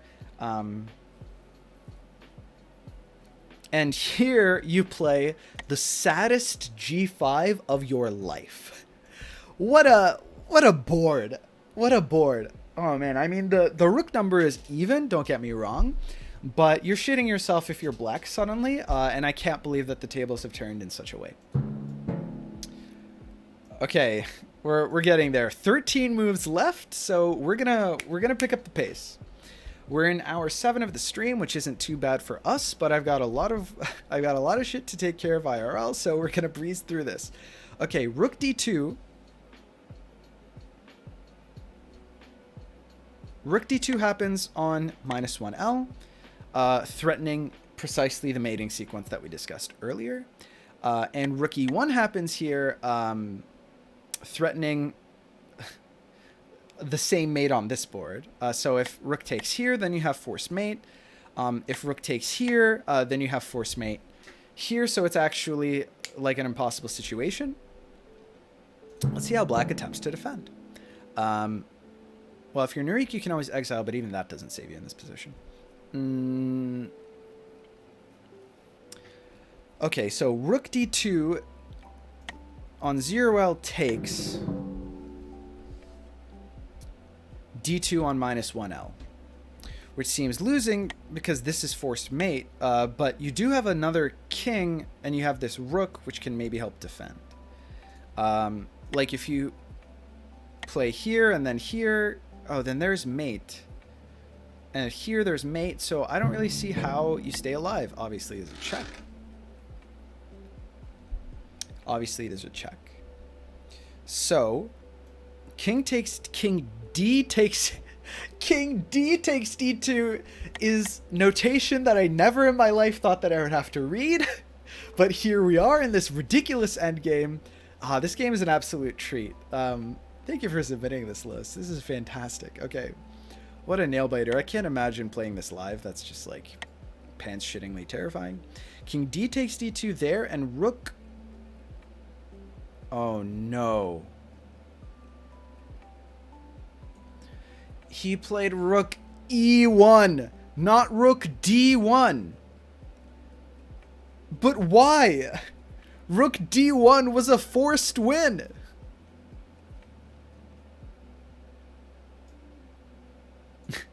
Okay, it appears that Los didn't see that rook d1 was a forced win, which is fair enough. Bruh, rook d1 here, and then only move here mate, or here mate on e8. No! Los actually mismate. Okay, no, he didn't quite mismate, and here's the reason. If king f7 here, then this actually isn't mate on this board, because this king defends here. So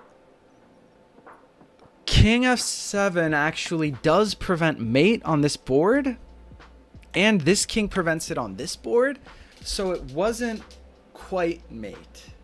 It was almost mate, but I think black is holding for now. So it's not quite so bad. It certainly looks unbelievably scary. um,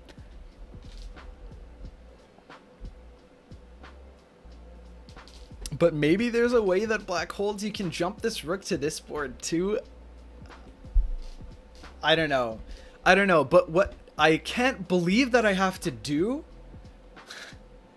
is remake this fucking game from scratch because it was rook e1, not rook d1. Kill myself. But you know what? Okay, we're going to try to breeze through this, hopefully not make any mistakes on the run back around and have to do this again. Okay, knight f3, e6. c3, queen f6. d4, h6. Bishop e3. Knight e7. Knight bd2. Knight d5. I can't believe that I'm doing this. I'll cut this out of the YouTube VOD probably. Knight e4, knight takes e3. F takes e3, queen g6. We remember these moves. Queen d3 to defend the knight. b6 to frappuccino the bishop. Knight g3 happens to get out of the pin.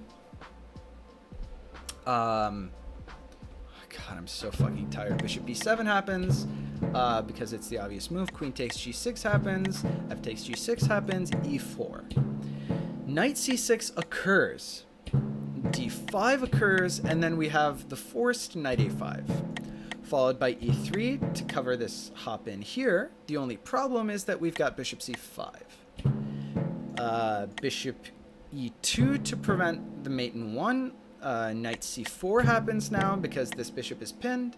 Knight f1 happens, only way to defend here, and then we get the trade.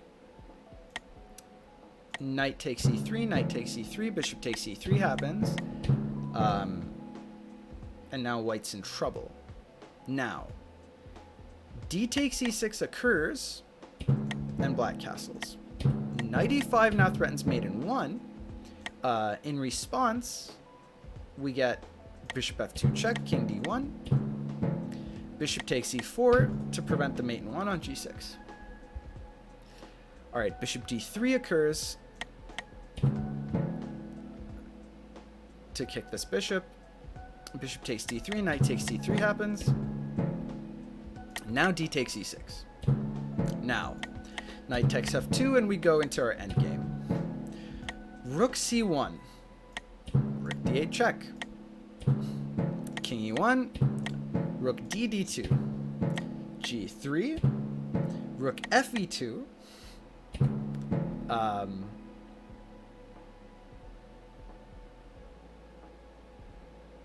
King f1, rook f2. King e1, rook d e2. King d1. Rook e2 travels back 1 turn, and we get the connect 3. Bet Samet will mess this up. Kill me. I really hope that I don't, although we are going to substantially slow down here. King e1 goes to e1 on this board. King h8. These are the critical moves here. Rook cf1. Did that really happen?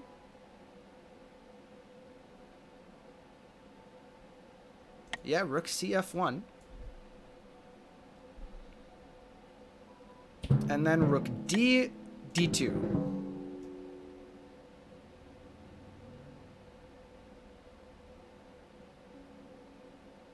Yes. King d1 here. I'm terrified I'm going to mess this up. E rook here, same business. Same shenanigans.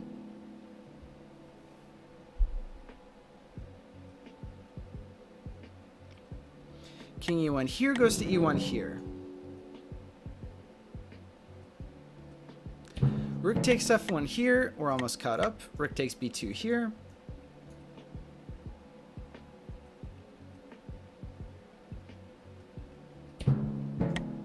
Rook takes f1 here. Rook hd1 here.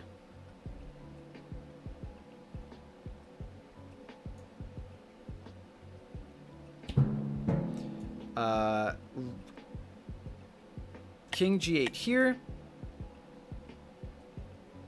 Rook e d2 here.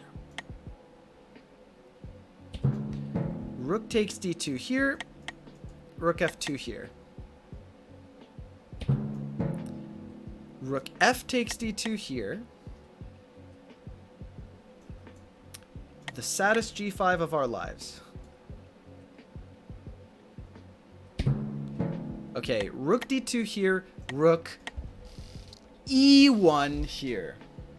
Did he just do d1 instead of e1 again? You fucking wish, Math Fridge. This is the turn where we have rook e1. We're almost actually caught up. Rook d2 here takes rook d2 here. Yep. And then king d takes d2 here, and rook takes c6. Now we're caught up. Okay, okay. Okay.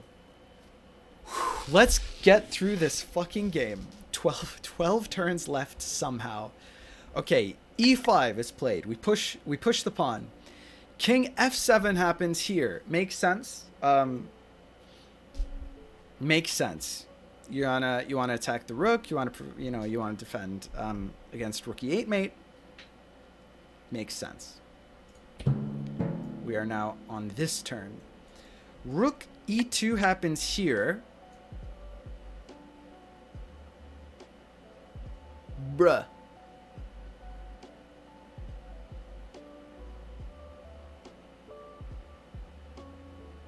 Rook e2 happens here.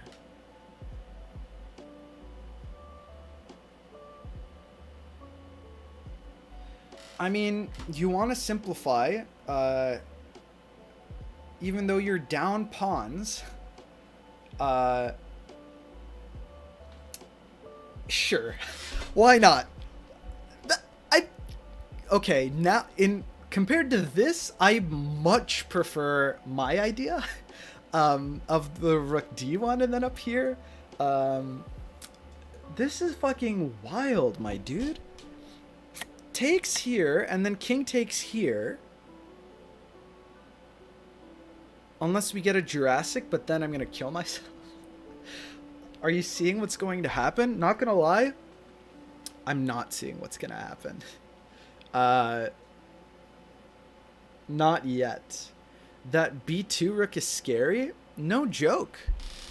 The b2 rook is scary, man. Takes here. It's probably nothing conclusive. No, I mean, like, simplifying here makes sense because the b rook is scary. On a board where you don't have any of these squares, I mean, you do defend from the other board.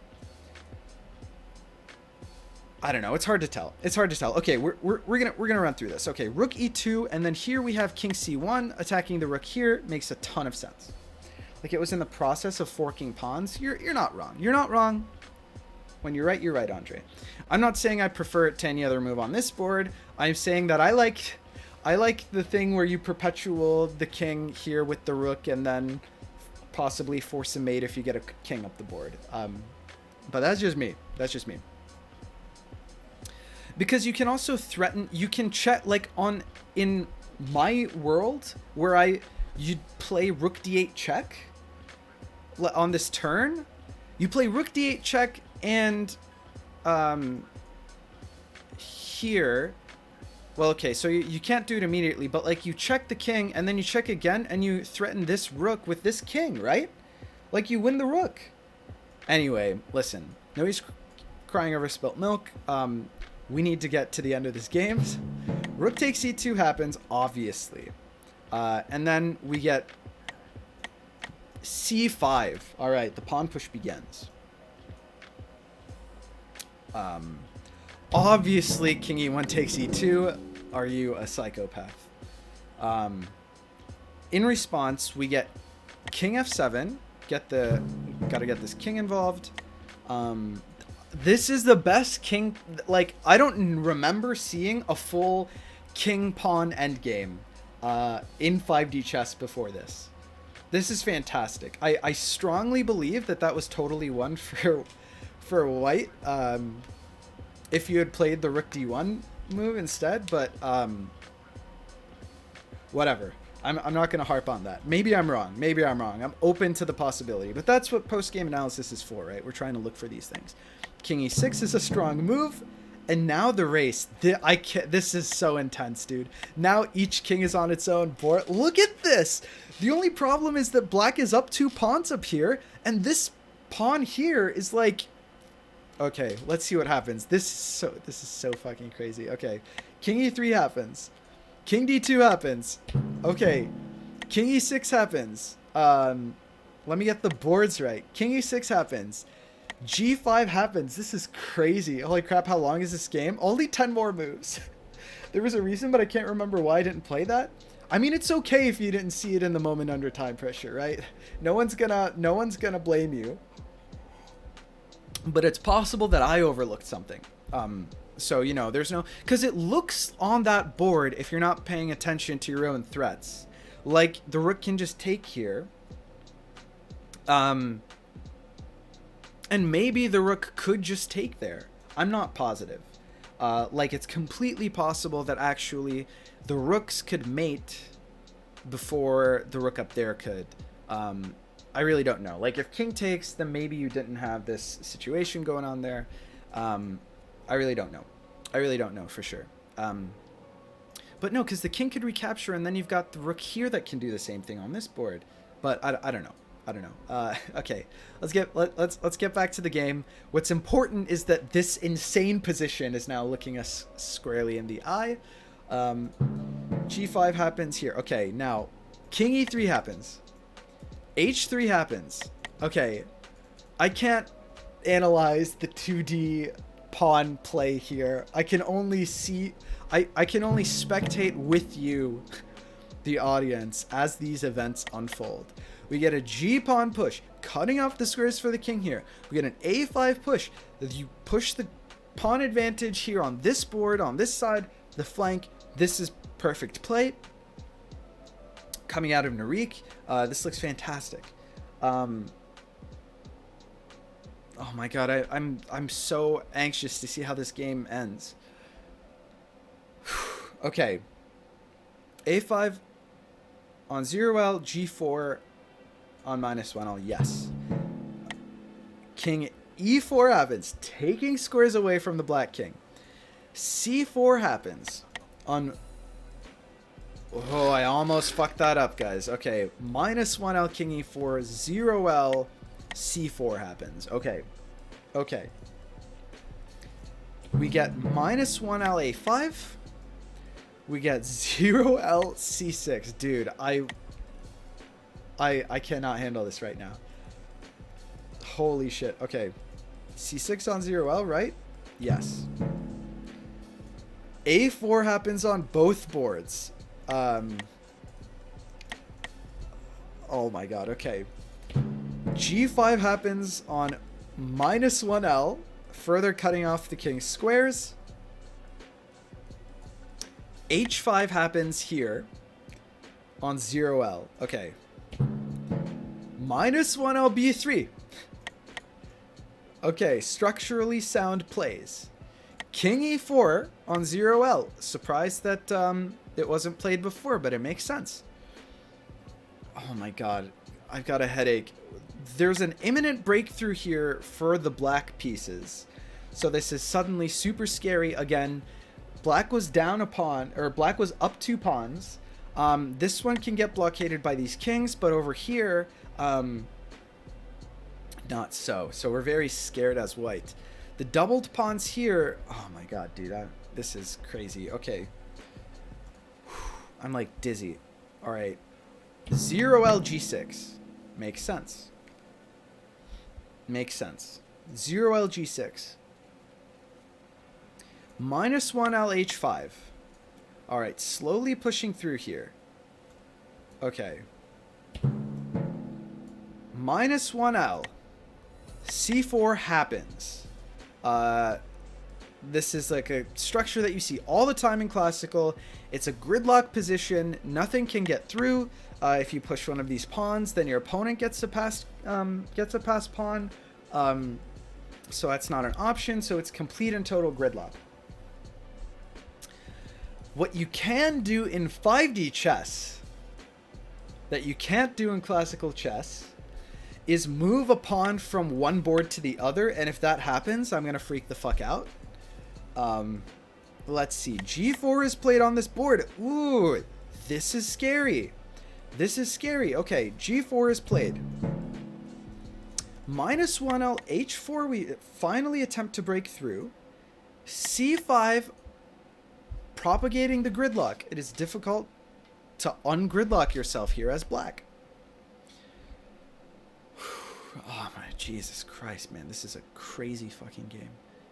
C5 happens on 0L. Okay, these are the last few turns here. How the fuck do you win this game? We finally have a jump. King E4 goes to E3 on this board.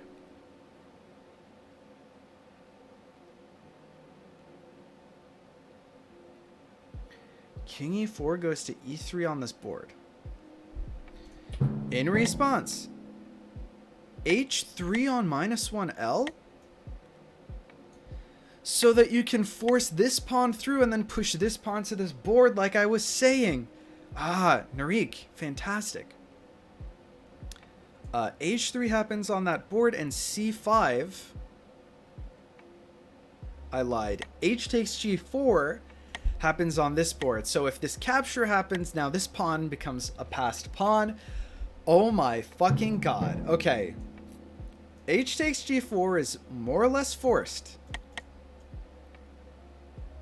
K3 D3. What?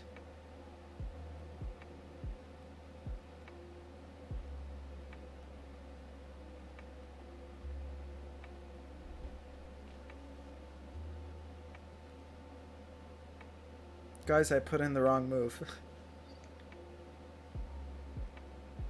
It was King E4 to E3 on the other board, not King E4 to D3 on the other board. We're 2 moves away. We are 1.5 turns.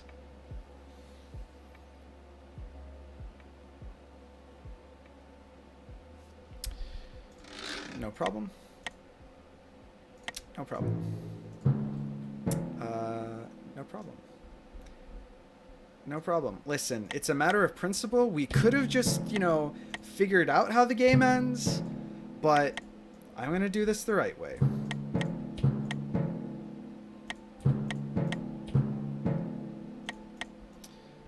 I'll cut this out of the fucking VOD.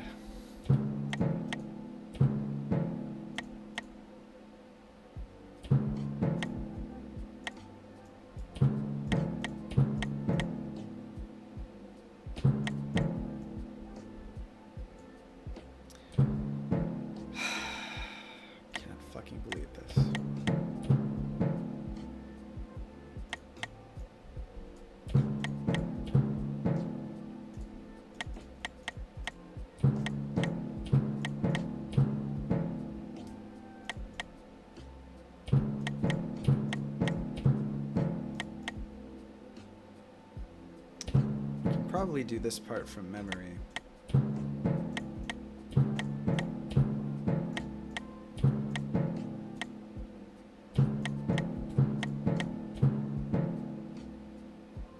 What happens after this? Bishop takes c3 here, castles.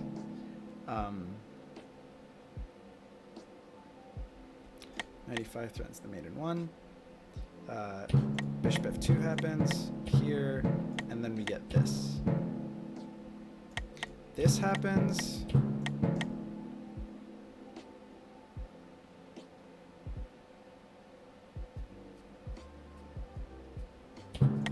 This happens. This happens, we get into our endgame. Rook c1. Rook d8 check. King e1, rook d2. G3. Rook fe2.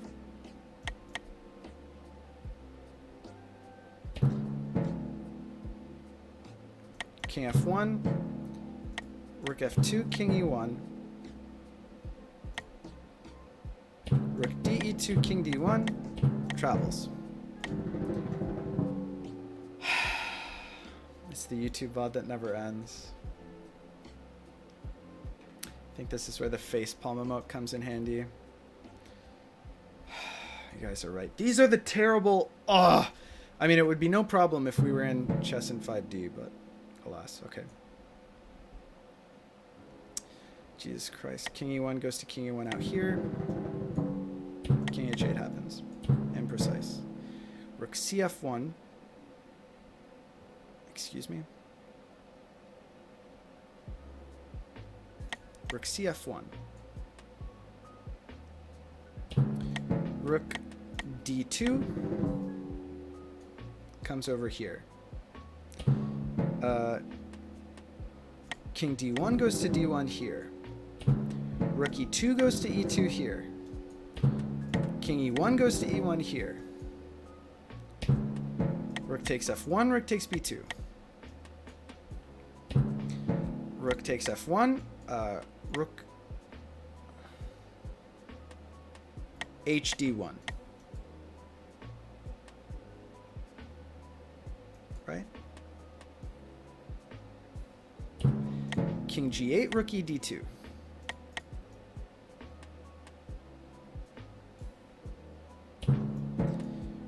Rook takes d2. Rook f2.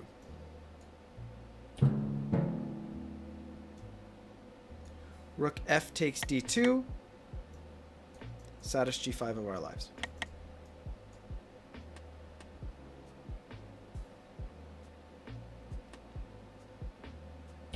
Rook d2, rook e1. Rook d2 takes rook here.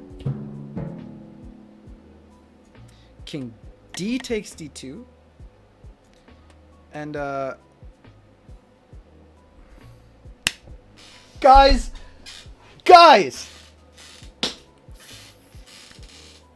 for fuck's sake, this is how I turn into the Joker. This is how I turn into the Joker. This is the stream that never ends. Give me one moment, please. I need to kill myself real quick. That's all.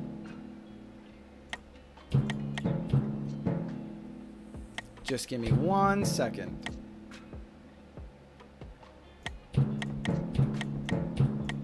At this point, a lot of this I could do by memory.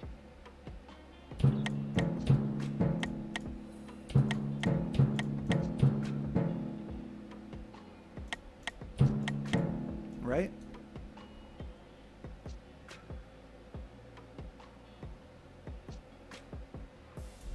Right?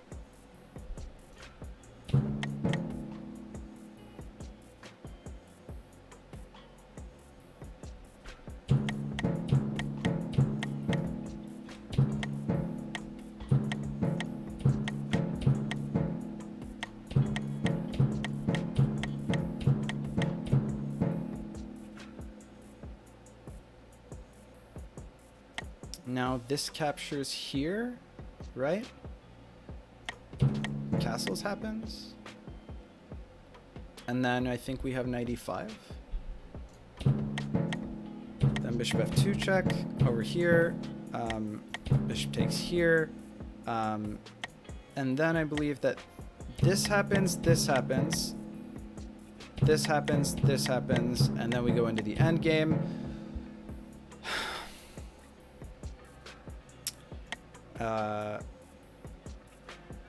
c1, d8, king out, here, g3, rook fe2, here,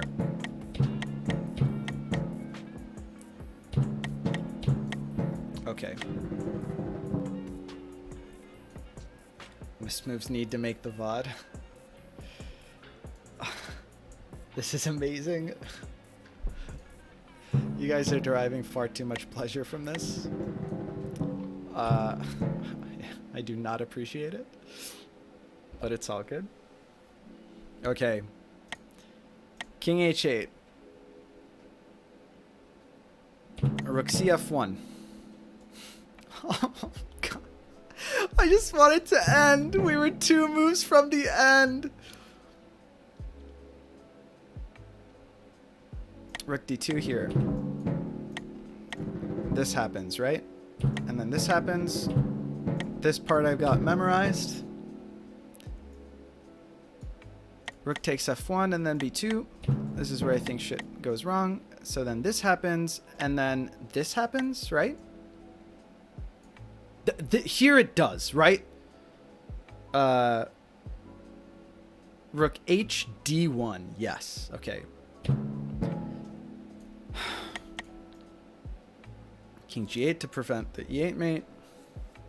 And then rook e d2 happens. Here this happens. And this happens.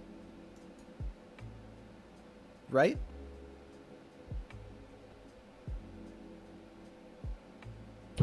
Yes. Rook f takes d2. I'm fucking terrified. Saddest g5 of our lives. Okay. Rook d2. Rook e1. All right.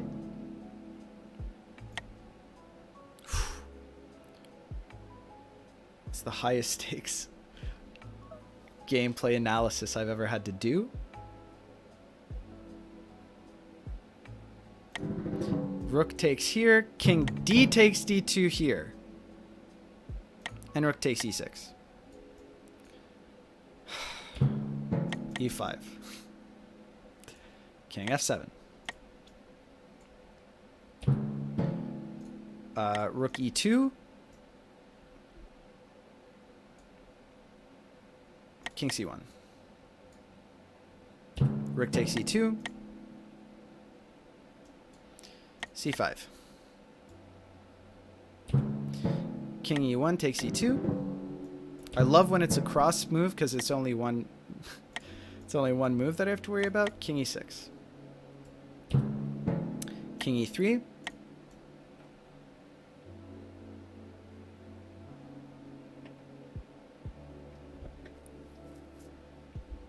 After king e6, king e3, king d2. King e6, g5. King e3, h3. a5, g4. King e4.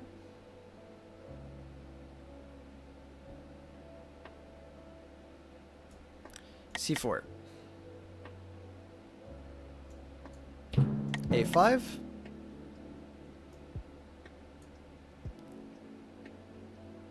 c6. Right? Turn 40, c6. On 0L, yes. Okay, we're getting closer and closer. A4 on both boards, thank you. Thank you for the symmetry. Okay, g5 here, h5 here.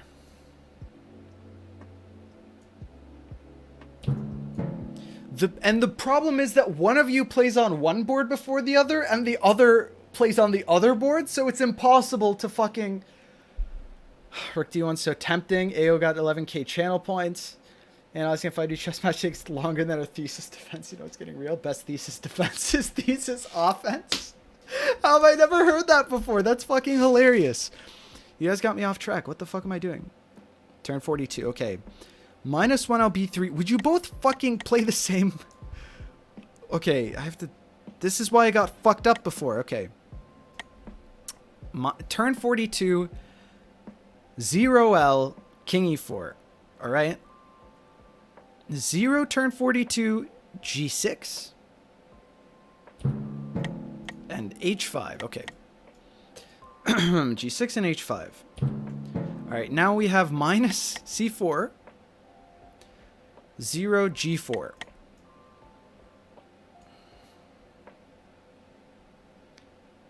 Now we have H4, C5. Now we have King E4, E3. Okay. H3, H6, G4. H6, G4.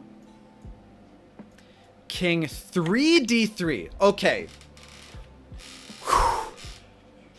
Okay, we're caught up. King 3, D3. H6, G4. Now, black has a passed pawn. White's crying. I am crying more than any of them. It doesn't matter who wins this game. The true loser is myself. Okay? Okay.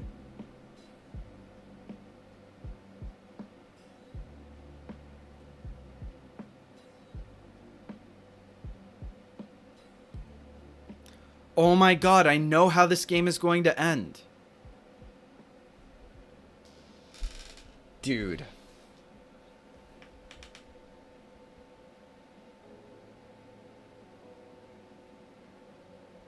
I think I know how this game is going to end.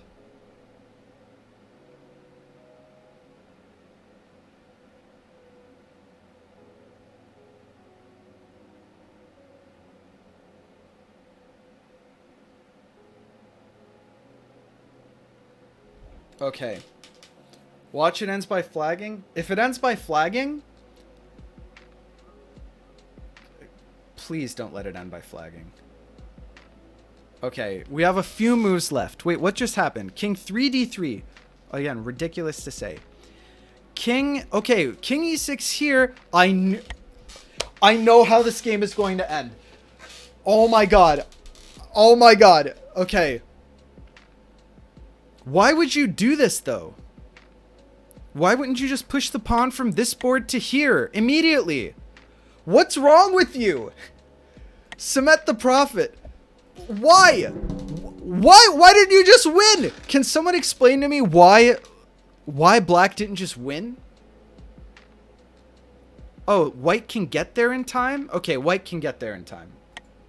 I think white can get there in time. Okay, in any case, we have -1 King E6 goes to 0 turn 45 F6. It's defendable. Oh my god, this has been the most painful. Hey Tim. Holy fuck, it's 9:45. Guys, I was gonna, oh my god. This game review, I had to remake it 3 times. Oh my god. We're into the, it's almost been 8 hours of stream. Okay, we're almost done. Keep it together. 2 more moves. 2 more moves. Okay. Humans are very fallible. The irony is that I spelled fallible wrong. That's hilarious. We're almost done with this ridiculous game. Okay. I understand how this king is going to take this one turn in the past, and it's going to check a past king. Holy shit. Because then it's good, because there's the extra, this is crazy how this game ends. They don't flag. Okay. This is a, if you don't see how this game ends in the YouTube VOD, pause as an exercise to the reader. It will be intensely rewarding to find mate here. And the only reason that you can do like a king versus king mate is because this square isn't defended by a king on this board, but you don't have to move on this board to mate the kings on this board, because if it's a single timeline, you can't get king versus king mate. I'm eating a banh mi. Am amused. Enjoy. I'm happy to provide your dinner, your evening entertainment here. I know we were planning on talking at 9, but we got carried away here. So my sincere apologies. We're almost done. We're at the last hurdle. I'm getting texts from everywhere. What else are streamers for? Amen, brother. All right. So Black thinks, okay, what I've done is grabbed space. I don't know what Black thinks, actually. Black probably thinks, oops, I lost, my bad. In my opinion, this was a theoretical draw. At some point, it was likely a theoretical draw. Until he moved. Why would you move your king to this timeline? It can't move. This is stuck. Narik. Well, okay, under time pressure, whatever. All right. This is the final turn of the game.